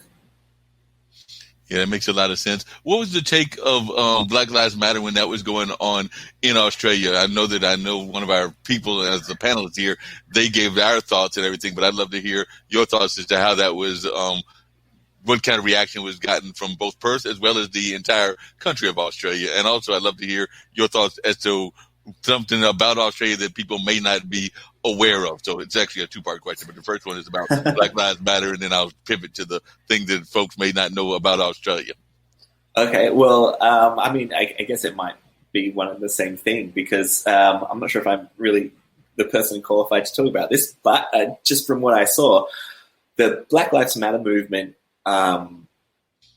was followed very, very closely here in Australia, because our own systemic racism is towards the Aboriginal people, our First Nations people, is horrendous. It's really bad, and the Black Lives Matter movement worked its way here into their culture and into discussions about how we see and treat our Aboriginal elders, and what position in society they have here, and how their voices aren't being heard, and the incarceration rates for Aboriginal people, and the policing of them, especially in the cities, is horrendous. And we also have a horrendous amount of deaths in custody.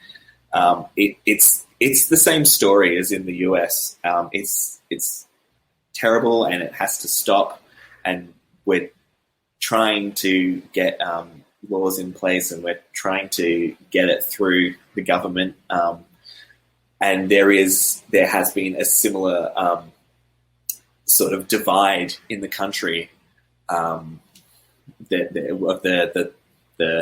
left and the right, where the conservatives are fighting it or ignoring it, or saying it's not a problem, and the left is trying to make it stop, and trying to defund the police. All of these cash cries, they're all 100% relevant in Australia, and they're all exactly what we're trying to do too. So we've taken a great deal of interest in the situation, and also how they're going about protesting and how they're going about getting stories out there. And like I said, with Australia Day so recently, it's on the forefront of everyone's mind right at the moment. Wow. This is for everybody on the panel and everything. What is your perception as to how things will be in 2021 now that we've moved into a new administration here in America? And of course, there is a vaccine out there now as far as the pandemic. And we know that there have been several crises that have been going on, whether that's the pandemic, whether that's the whole thing around racism and things along that line. And of course, there's also fights against sexism and against the other isms that exist out there, including making sure that our LGBT brothers and sisters have their rights as well. But definitely there hopefully is a new direction. But I'd love to know what your thoughts are as to whether you feel we're going in the right direction or where you would like to see us going. So I'll start with you, Tara. How are you feeling about 2020-21? I'm more optimistic than I was about 2020. That's for sure. I do feel like we are headed in a good direction. It's not everyone's ideal outcome, but it's better than where we were. And, there's still a lot to be undone, though.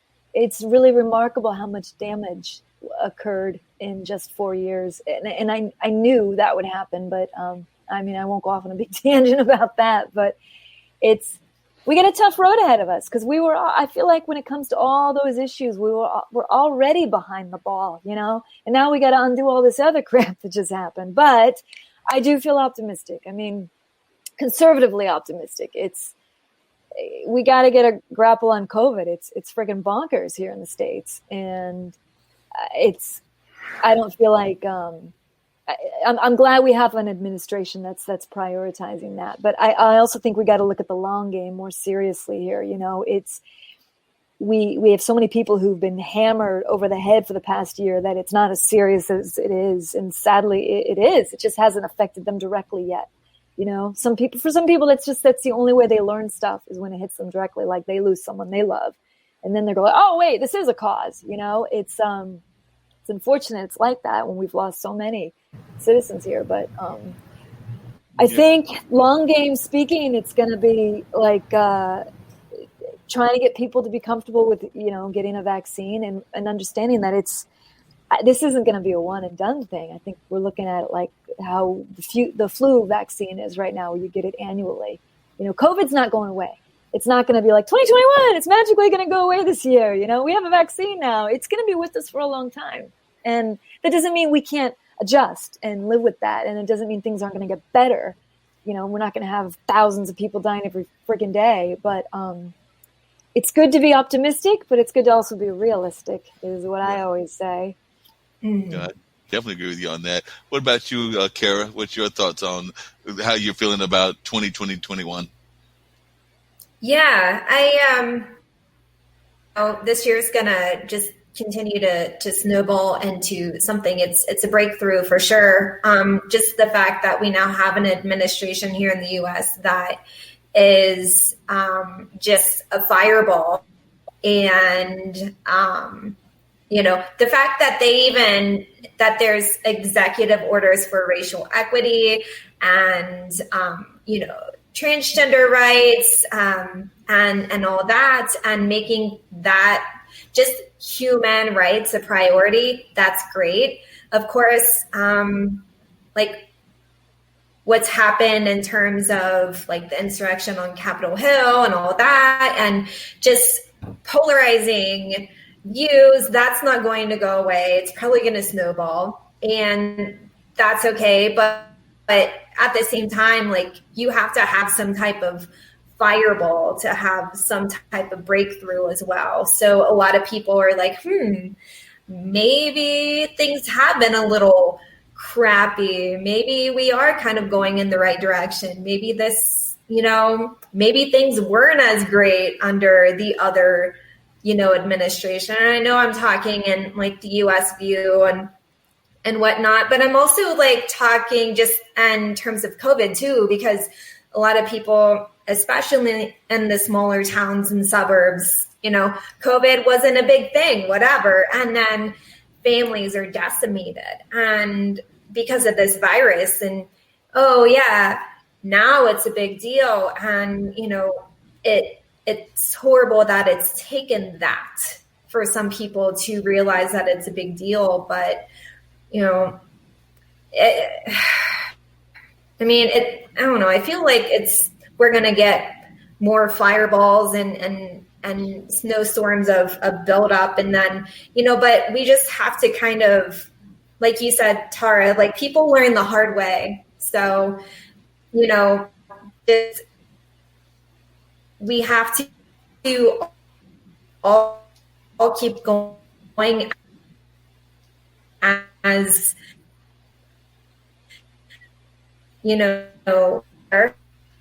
and get through it to change our ways. And we have to be kinder to it. We have. Yeah, definitely. Sorry, my internet. But yeah, the more we just kind of like, just see what's going on in front of our eyes instead of fighting it, the better off we are. And a lot of people have seen a lot of great change within themselves. Even last year, it's uprooted them to the core, emotionally, mentally, healthy, physically, and that can be a good thing. It can be a horrible thing, like, if you have a health scare, but you come out of that and you're like, okay, where can I go from here? And just pushing forward. So all we can do is just keep pushing forward, see what we can create within ourselves, and just revel in it and keep going. Yep, definitely. What's your thoughts about 2021, Robert? I'd love to hear your thoughts as to how you're feeling about this whole world that we're dealing with. Not just, like I said, there's so many things that we're facing, whether it's racism, like you said, that doesn't just exist here in the United States, but is a global issue, or whether it's the environment, because we do know there's some folks that didn't believe that climate change was actually going on, even though I don't know how you can believe that when we've had some incredibly warm winters and some incredibly other changes going on. But there are folks out there that don't want to necessarily believe what's apparently facing them straight in their face, but they don't want to see it for whatever reasons. But what are your thoughts about your feelings for 2021? For me, it's not that 2021 is going to be better or worse. It's more just the struggle continues. That we just have to keep pushing ahead. As you were saying, the climate change is probably the forefront of my mind. We have horrendous bushfires here, and Australia cannot survive. It won't survive another couple of years of bushfires like that. It just can't, and it's so frustrating that our government isn't doing everything that we think they should be doing to prevent it. Australia has probably I think it's like the third worst climate offenders in the globe. They're terrible because all of our income comes from the mining industry, and we're desperately trying to change that. However, I do have a bit of guilt every time I'm on one of these Zoom calls with people in the US, because I live in Perth and it's so isolated. And as soon as the outbreak happened, our premier locked the state down, hard lock, for 2 weeks. And we haven't had a community transmission of COVID since July last year. We've been free and roaming about and living our lives as normal since July last year. So I'm Zooming and Skyping with all of these people that are still in their houses, still wearing masks, and it's so upsetting, and I feel so bad for everyone. And I hope your administration finally takes the steps necessary. I heard the other day that mandatory quarantines for international travellers for 2 weeks is now a rule. And everyone in Australia just was like, what, now? Like, that should have been, like, we all did, every other country did that, like, last year. Oh, man, that's just, I'm sorry. Oh, God. We had no leader. We didn't have a leader. Yeah, we did have a leader, but now we've got a leader, so that's going to hopefully change. And I know some folks that have said that if we could just shut down for 2 or 3 weeks, if we had done that in the early stages, we would not have lost as many lives as we have lost, definitely here in the United States, but even globally, if folks would have actually done what it sounds like your leader did as a very effective basis and all of that. So while they might not have done some other things right, it does seem like they did that part of it right. And I've heard good things about your next door neighbor and the lady leader over there. So apparently they've done some really amazing things in the sense of what they've been doing in New Zealand and everything. So definitely I've heard some great things about the way that they were locking down. One of the things, and we're going to wrap up, and I do want all of y'all to give those final thoughts and everything. But one of the things, and Kara is aware of this, that I do as part of the online dinner party is I give clues about a mystery guest. And sometimes I'll show the pictures. This time I'll just tell their names and I'll provide the pictures later on and everything. So I'm going to give you a couple of clues about some mystery guests, and y'all can play along. If anybody's watching, they can play along too. The rule is that they have to give me an answer in the comment section, or y'all can tell me as the panelists right now if you know who I'm talking about and all of that. But definitely this is kind of the mystery guest aspect of the dinner party, because like every good dinner party, as you know, Robert, from doing one in a movie, you got to have some games and other things going on. So at the age of 6, her chin was cut by shrapnel during a bombing in World War I. So that's one clue about this particular person. An accomplished cook. She has written 3 cookbooks. And in 1949, she entered the Queens of the Sea beauty contest and came in second, winning a train ticket to Rome, where she began modeling and acting in B movies. And this is another clue. Early 1950s is the runner-up in a nightclub beauty contest for Miss Rome. Movie producer Carlo Ponti is one of the judges. So I don't know if anybody's got any idea who this might be in yet. October 23rd, 1953, Aida opens. It is her first major leading role. And go ahead. Is it Aida? Well, while he's thinking, 1957, she appears in her first English-speaking leading role, The Pride and the Passion. She learns her lines by using cue cards of English words written phonetically. So that's another clue about this particular person.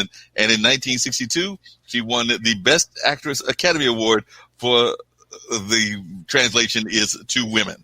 And she portrayed both herself and her mother in the made-for-TV movie based on her 1979 autobiography. And she did 1991. She had a recent honorary Academy Award for Lifetime Achievement. So that is some of the clues. And this is one that should be the giveaway. In 2003, she was the winner of a Grammy Award for Best Spoken Word Album for Children, along with Bill Clinton and Mikhail Gorbachev for reading Peter and the Wolf. And in 2009, she appeared in the movie 9, her first role in 5 years. I'm going to take a stab, but I think I'm wrong. Go ahead. Take a stab, Tara. I don't know. I'm typing it. We're going to go to the chat. We're going to see if you are right. You are absolutely right. It is Sophia Loren. Wow. Oh, yeah. I didn't want to say it because I was embarrassed if I was wrong. Oh, good. I was thinking the same thing. I'm glad you just went for it. Yes, that is exactly what it is. And just to bring up some of the other quotes, and some of these you're going to love, by the way. I was going for the quotes, and then I'll bring up the other one as well. But everything you see, she says, she owes to spaghetti. So she says that she owes it all to spaghetti. She also said that beauty is how you feel inside and it reflects in your eyes. It's not something physical. And this is what she said to all you ladies and everything. She says, nothing makes a woman more beautiful than the belief that she is beautiful. So definitely great quotes and everything. And she also said that mistakes are parts of the dues one pays for a full life. And then the last thing that she said about food, which I love this quote as well, is spaghetti can be eaten most successfully if you inhale it like a vacuum cleaner. I agree. Accurate. Yep. I do that. And then chew. Just inhale it. No, and then I said that was that. But she also said sex appeal is 50% what you've got and 50% what people think you've got. And for those that are mothers watching, she said, you are a mother. You are never really alone in your thoughts. A mother always has to think twice, once for herself and once for her child. That's nice. Yeah, that's a great quote. And then our other guests and everything, and that's almost a dead giveaway. So that should have been, when I flashed that, y'all should be able to figure that out. But his acting mentor is Gavin MacLeod. He said, most directors can't act, and the meanest ones are failed actors. He has played the same character in 5 different series, including Charlie's Angels, Martin, Weird Science, and Love Boat, The Next Wave. Weird Science? Yep. And he appeared on Broadway in Archbishop Supreme Tartuffe. And he said, I started out as a actor out of necessity. I found myself becoming a director, writer, and screenplay writer to stay involved in the industry and in the exploration of the art. Hey, he sounds like you, Tara. And it says, I'm fortunate when I get recognized. It's a nice thing. It's a good thing. And by the way, I had the pleasure of working at the National Black Theater Festival and actually worked with this gentleman as well, because they do readers theaters and all of that. So I actually had the pleasure, yours truly, your host, of appearing minorly in a role with the person. So I got a chance to read and all of that. But like I said, it's just a readers theater. It's actually, they do some great things at the National Black Theater Festival, which I don't know if it'll happen this year because of the pandemic and everything. But usually they have folks from all over the globe coming to the small town or the big city, and I mean small city, of Winston-Salem, North Carolina. And actually my friend Petrie Bird, who is actually, y'all will know him as the bailiff from Judge Judy. He hosts these great parties along with some poets and some other people out of the spoken word community. So we have been going for a number of years. I think that it started in 1989. So they're going to celebrate many, many years of being in business and all of that. But it was at that particular festival that I had the pleasure of working with this particular actor. But if you ever get a chance, and no, they are not, even though it celebrates the African-American theater community, the audience is made up of a wide variety of people of different races, different classes, different everything else. So you would not feel out of place. And actually there are a number of actors involved, and they even have a whole filmmaking section that they do as well. So definitely, hopefully if they have it in real life, y'all can make it to Winston-Salem. It's usually held in the late summer, like around August or something like that. So definitely they have African drumming and a number of other great things. And they basically take over pretty much all the theaters in Winston-Salem. So you can imagine the ones at Wake Forest University, at Winston-Salem State, the Stevens Center in downtown, and a number of other ones that are scattered throughout. And they pretty much just take them all over and have theaters, productions throughout the whole area. And then they also have like a great consumer corner where they have artwork for sale and books and a number of other things. So definitely, if you get a chance, come to the National Black Theater Festival. I'm involved with it on different levels and have even been involved on some of the planning kind of aspects of certain aspects of the festival. So definitely, I encourage everybody to come. So as I was rambling on, did anybody have any idea? I thought the Love Boat would be the giveaway. Yes, because I can see him in the opening credits. I loved that show as a kid. It's Ted. What is his last name? Lang? Anybody know? Yeah. All right. The person that we were looking for was Ted Lang. Lang. Ted Lang is the one that played Isaac on the Love Boat. But yes, that was the one that played it on the Love Boat and all of that. So he's my favorite character on that show. Yes. He's everybody's favorite character on that show. I'm not kidding. No, I think everybody's got favorite characters. Speaking of favorite characters, do you have any favorite characters on? Because one of our other shows that we have here is Weed Wednesday, and the gentleman that is involved with that, his sister was involved in Cheers. So she was actually involved on the set of Cheers, and I think was one of the lead writers, if I remember correctly, and everything. So definitely, do you have any favorite Cheers characters? Oh my God, I loved that show. I like Ted Danson. Yeah.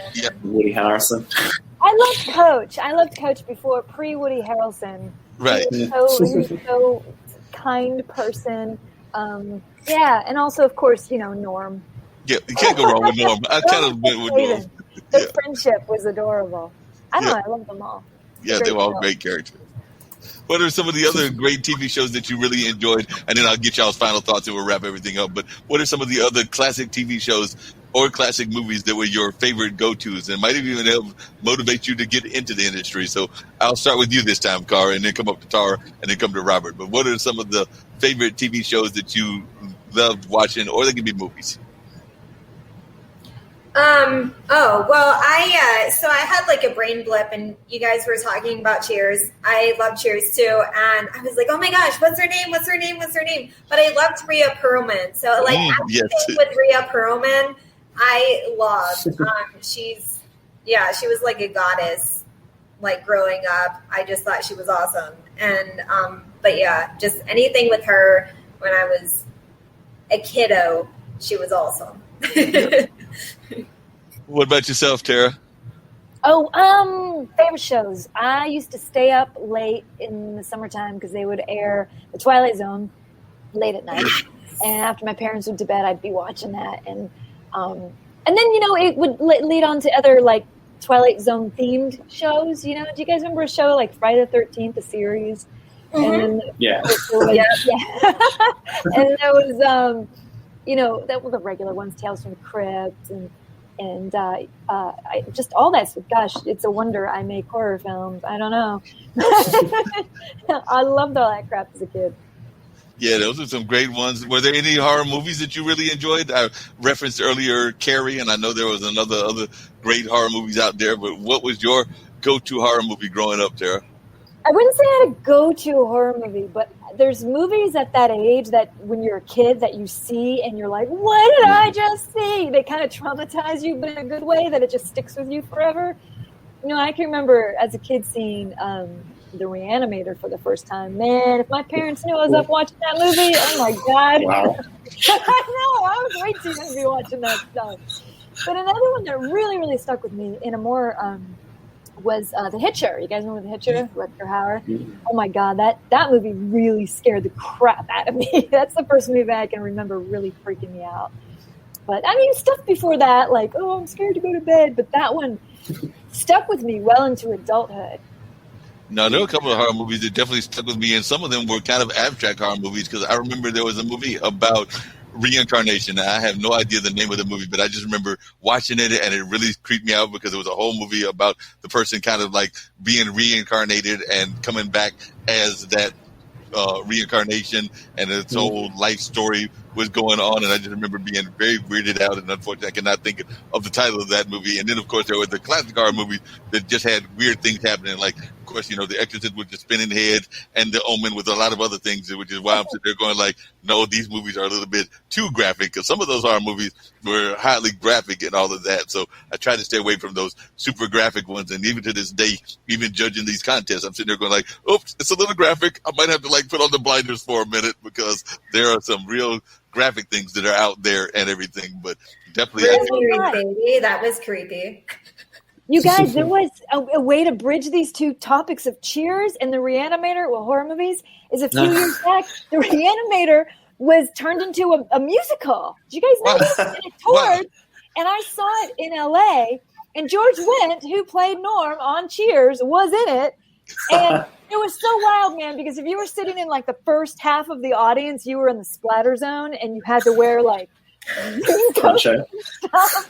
But if you're wondering, like, well, how did they carry around the severed head and stuff? I mean, they did it. They pulled this musical off, and it was freaking awesome. That's because I'm trying to remember what's the classic horror movie that's so campy that is Rocky Horror Picture Show. I know friends of mine that have done those, and it's like the world. It's coming back to you, Robert. It's like the world's campiest horror movie of all time, but it is. Yeah. Yeah, I only saw that when I was in high school, Rocky Horror. But it's very much you can see when I look at it now, I can see its beginnings upstairs in a small London pub as a bunch of friends putting on a stupid little show. I was like, yeah, it's funny. You can see that and see how it's grown into this massive thing. But that its roots are still there in this like silly little show that's being performed for like 20 people in a tiny pub upstairs in London. As for me, the kinds of TV shows and movies I watched growing up, we get a lot of American sitcoms and a lot of British shows. We play a lot of like the BBC dramas and shows, and I just remember I remember watching a lot of The Nanny growing up in the 90s, and there was a British show called Keeping Up Appearances. Yep. And that show probably had a very big influence on my movie, with a hostess that's just trying to keep everything together and trying to I definitely thought a lot. I've been thinking a lot about that sitcom fond memories of that, watching it after school. And as for movies, I remember being 3 years old and watching the 1953 War of the Worlds, and it utterly terrifying me. The idea, just like the concept that there could be alien lives out there, had never occurred to me. And also the idea that they were going to take over and that we had absolutely no way of stopping them. We're completely powerless. I think that powerlessness, that we could do anything about it, like kept me up at night. And then later on I saw Predator, and the idea that these alien creatures could be in the room with you and you couldn't see them and they could just kill you. That terrified me too. I saw that way too young. So those were some formative experiences. Oh, those are definitely formative experiences. As you mentioned War of the Worlds, and I'm actually a big fan of War of the Worlds and a lot of science fiction kind of movies like the 1984 books and Animal Farm and things of that nature. But that was actually, and this mentioned this on this platform before, and I mentioned it on a couple of other platforms that I've been on. That was actually my reaction to 9/11, because when 9/11 happened, I was actually working at a radio station, and I am a mass transit person, so I get around by buses and things of that nature. So the bus was actually literally waiting at the bus stop, and a car went by. And when the car went by, I heard a announcement about the plane attack, but not seeing the visuals. I mean, when I got to the radio station, because they had the computers, laptops were, this was 2001, so not as prevalent. It started to get some of this developing computers that we have now and everything, but not maybe as prevalent as they are now and everything. So I definitely saw it on the screen, so I knew it was real. But at the time that it happened, I just heard a car go by, and I heard this announcement of an attack. So the first thought that went through my mind was, wow, isn't this an interesting time to do a radio drama? Wow. So I started thinking that it was a radio drama. And then when I got to the station and everybody was panicking and running around it was a college-based radio station, and I was much past college at that time and everything, because that would have been 2001 and everything, and I graduated in 84. But I remember going and realizing that it was a real attack and a real disaster that was going on. But my initial reaction was thinking, wow, this is an interesting way to have a radio conversation, and radio dramas, which still haven't made a comeback. And I would like them to make a comeback at some point or another. But that was my initial reaction, was thinking that it was some sort of creative drama that was happening, and didn't realize that it was the real thing. Wow, that's wild. Yeah. But now as we wrap it up and everything, I did want both of everybody here to give their last thoughts and their final thoughts. And I'm glad to have you, Tara. You sexted with me the whole time, as did Kara and everything. So I'm so glad that you were able to join in this conversation. Robert, I'm glad that you were able to join me all the way from Perth, where it's early morning on Thursday right now and everything. But definitely it's been great learning more about what y'all have got going on. For those that are watching and are interested, the tickets are available and online. And I think that Ohio is in the geopolitical area, because they do these things geo-wise and everything. So I think Kara can watch the films. I need to double check that, but I think she can, if I remember correctly. But if they go to the Carolina Theater website, can actually literally get tickets to see Tara's short as well as Robert's full-length feature film, and a number of other great films that are there as well. So I'm hoping that folks will go by the Carolina Theater website and get a chance to check it out. So it's Carolina Theater of Durham if you're going to do the whole Google search and all of that. But I'm hoping that folks will get by and check it out and definitely have an opportunity to see all of y'all's great work. But I'll start with you, Tara, if you've got any final thoughts or words of wisdom or encouragement that you would like to give to the world and everything. I would love to hear it. And by the way, as I meant to tell the others before they bounce off, but I will let both of you know, and Karen knows this because she's popped in a couple of times, that y'all are always welcome to come back anytime that you're free and available. So if you're able to, anytime that you want to pop in, either on the online dinner party or on my other two shows that I do here, you're always welcome to come in and join us in the conversations and all of that. So definitely, I have 3 regular shows, and then I help with a number of other ones also. But do know that you are part of the International Broadcast Media family, and anytime you feel like popping in, I personally would love to have you come back. That's so nice. Thanks. You're never gonna get rid of me now. That's what I told them too when I'm here. What did you say? I said that's what I told Mark too, and I'm here. You're never getting rid of me. Famous last words. Well, I hope people come. I hope people come check out Nevermore next month. It's talking earlier about supporting the arts and everything. Right. Here's your way to do it. Yes. So it's fantastic. You support film festivals, local film festivals. Film festivals right now that you normally couldn't locally attend, but they had to go online because of the pandemic. It's like a cool opportunity to check out a festival that, if it's not geo-blocked, isn't really in your neck of the woods, and see what's going on in another state or whatever. And I'm really excited to be a part of Nevermore. Everyone's so cool that's involved with it, and I hope people will come check out Tea Time. It's in 2 different blocks that I understand, and one is the Femme Fatale block, the other one is the Jury Award winner block. Right. And another hot tip is, if you like pro wrestling, you'll definitely like my movie, because somebody very famous in that world is featured in it. I won't give it away who, but that'll be a fun treat if you're into that stuff. And it's just a fun little thing. If you want to check out my other movie, like I said before, you can find it on Amazon. Just Google Earworm, and if you're an Amazon Prime member, you can watch it for free. And that's all I got, man. If you're in the States, please wear a mask. Please get vaccinated. Please look out for each other. That's all we got is each other, right? So let's take care of each other and kick this COVID thing in the ass once and for all. Definitely appreciate those great thoughts and everything. I do want to get to Robert and then come to Kara as well.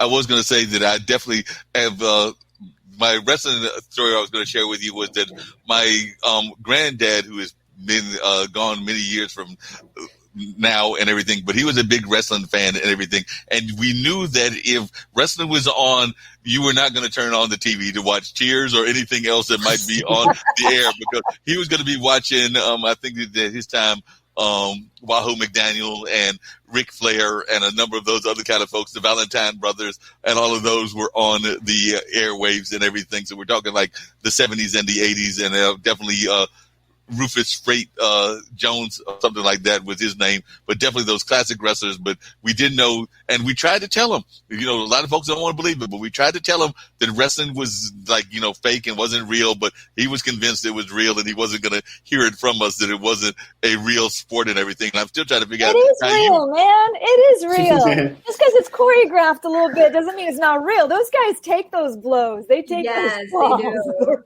They're on a lot of pain medicine. Yeah, I believe it.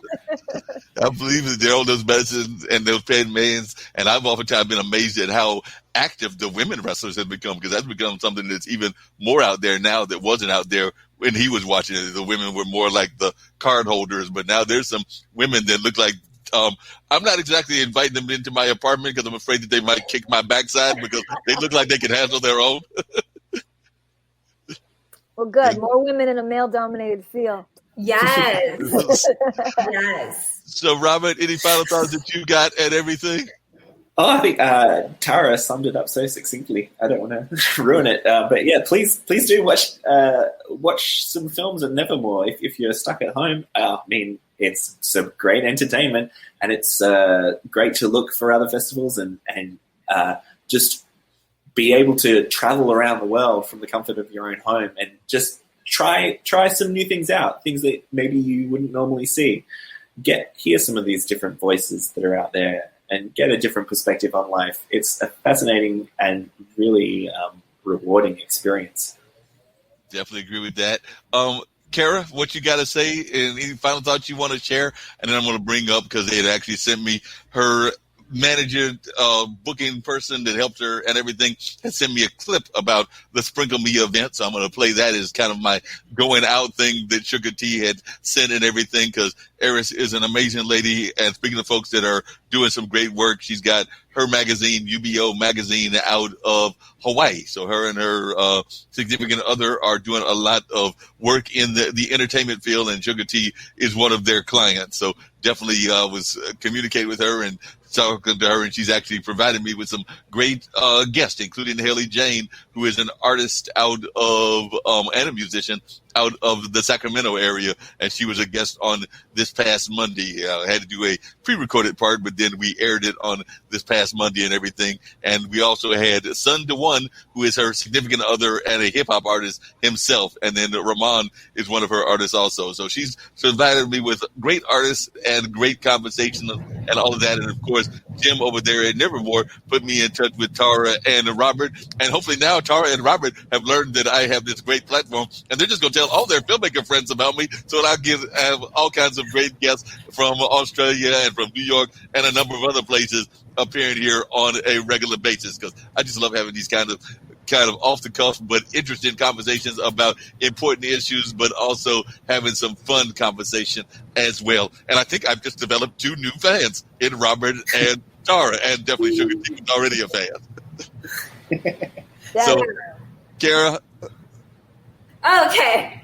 I was like, okay, let's navigate this. No. So, no, just I love popping in just to, meet new people. And I'm honored to, I've met you, Tara and Robert. It's awesome. And I love that you guys are, doing your thing and making films and doing what you love and what you're passionate about. And I don't know, I just think it's great. Like with arts and everything, it's finding purpose and all of that, and it's all integrated. And I love conversations like this, bringing different people together. And I'm just honored to be a part of that.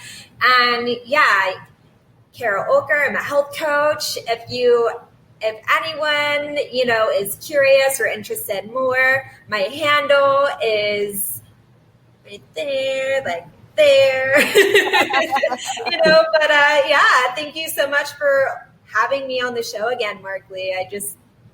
I appreciate it. So no problem. Glad to have you on the show once again. You always bring that great energy and definitely great insight and all of that. And by the way, and since everybody else, including Branden, was giving free plugs and all of that, yes, I do event planning and a number of other things. So if you've got an event that needs planning, or if you've got a lot of other things that are going on, you can get in touch with me at bluesradio@gmail.com. That's also where you can find send me guests and all of that, because I am involved in event planning as well as doing some management of artists and things along those lines as well. So if you got an event that needs help, or even if you just need a voice. So Tara, Robert, if you need somebody, I'm not the best actor in the world, but I will dabble in that. But if you need like a voiceover work, I've got plenty of availability. So if you need some voiceover work, it is definitely here for you and all of that. We'll just have to negotiate terms, because it is about everybody getting at least some semblance of a reward, as definitely Suga-T was talking about. So let's check out this ad that she's got for the Sprinkle Me event that she's got coming up, and that will wrap everything up pretty much.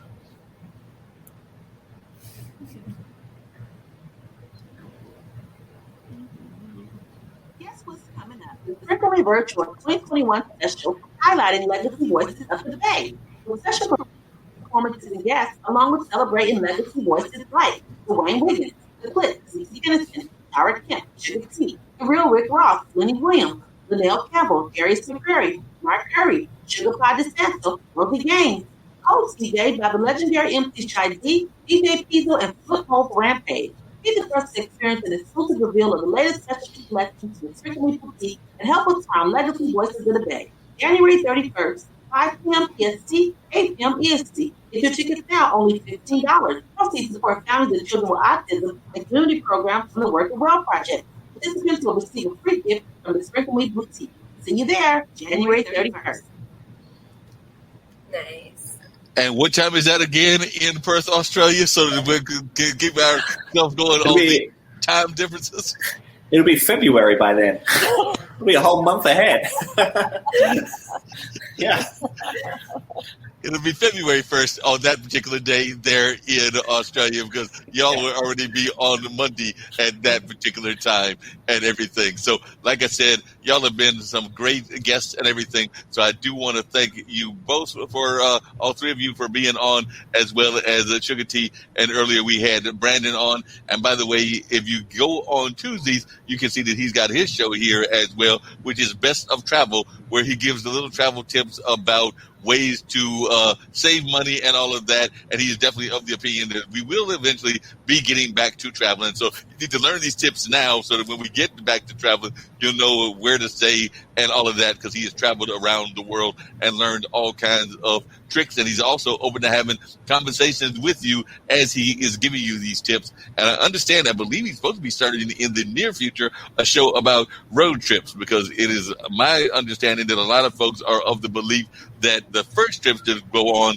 won't necessarily be the international trips. They'll be the trips that are kind of close by your neighborhood, that are kind of like, if you're in Perth, Australia, you might find some area that's nearby that will go visit, and definitely here it'll be like maybe going to the beaches or going to the mountains of North Carolina or going to places like that. So it'll be the more immediate kind of road trips, and then hopefully we'll eventually get back to more of the international kind of trips. And I know I need to do much better in that regard, because I've only traveled internationally, I guess technically twice, because I went on a cruise that included Puerto Rico, the Virgin Islands, and a couple of other places. And as a young baby, my dad was in the Air Force, so I went to Turkey. So I've not done enough international travel. I'm thinking that I need to do more of that. Robert's shaking his head like I need to get out of the Australia area a little bit more. And Sarah's shaking her head like, I'm going to think of it, I've not been enough places either. Let's go to Perth. We're doing it. Yes. Come here. Road trip. You'll have to quarantine for 2 weeks. We're all going to crash at your place, Robert. I hope that's okay.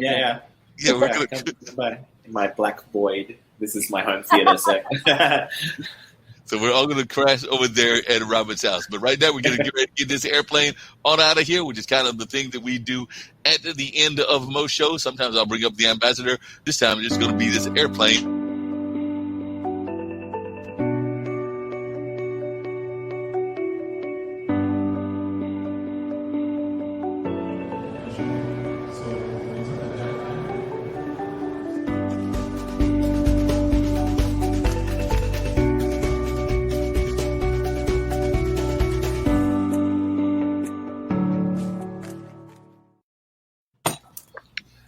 Hold on, folks. I hit end broadcast. Yeah, try to hit end broadcast.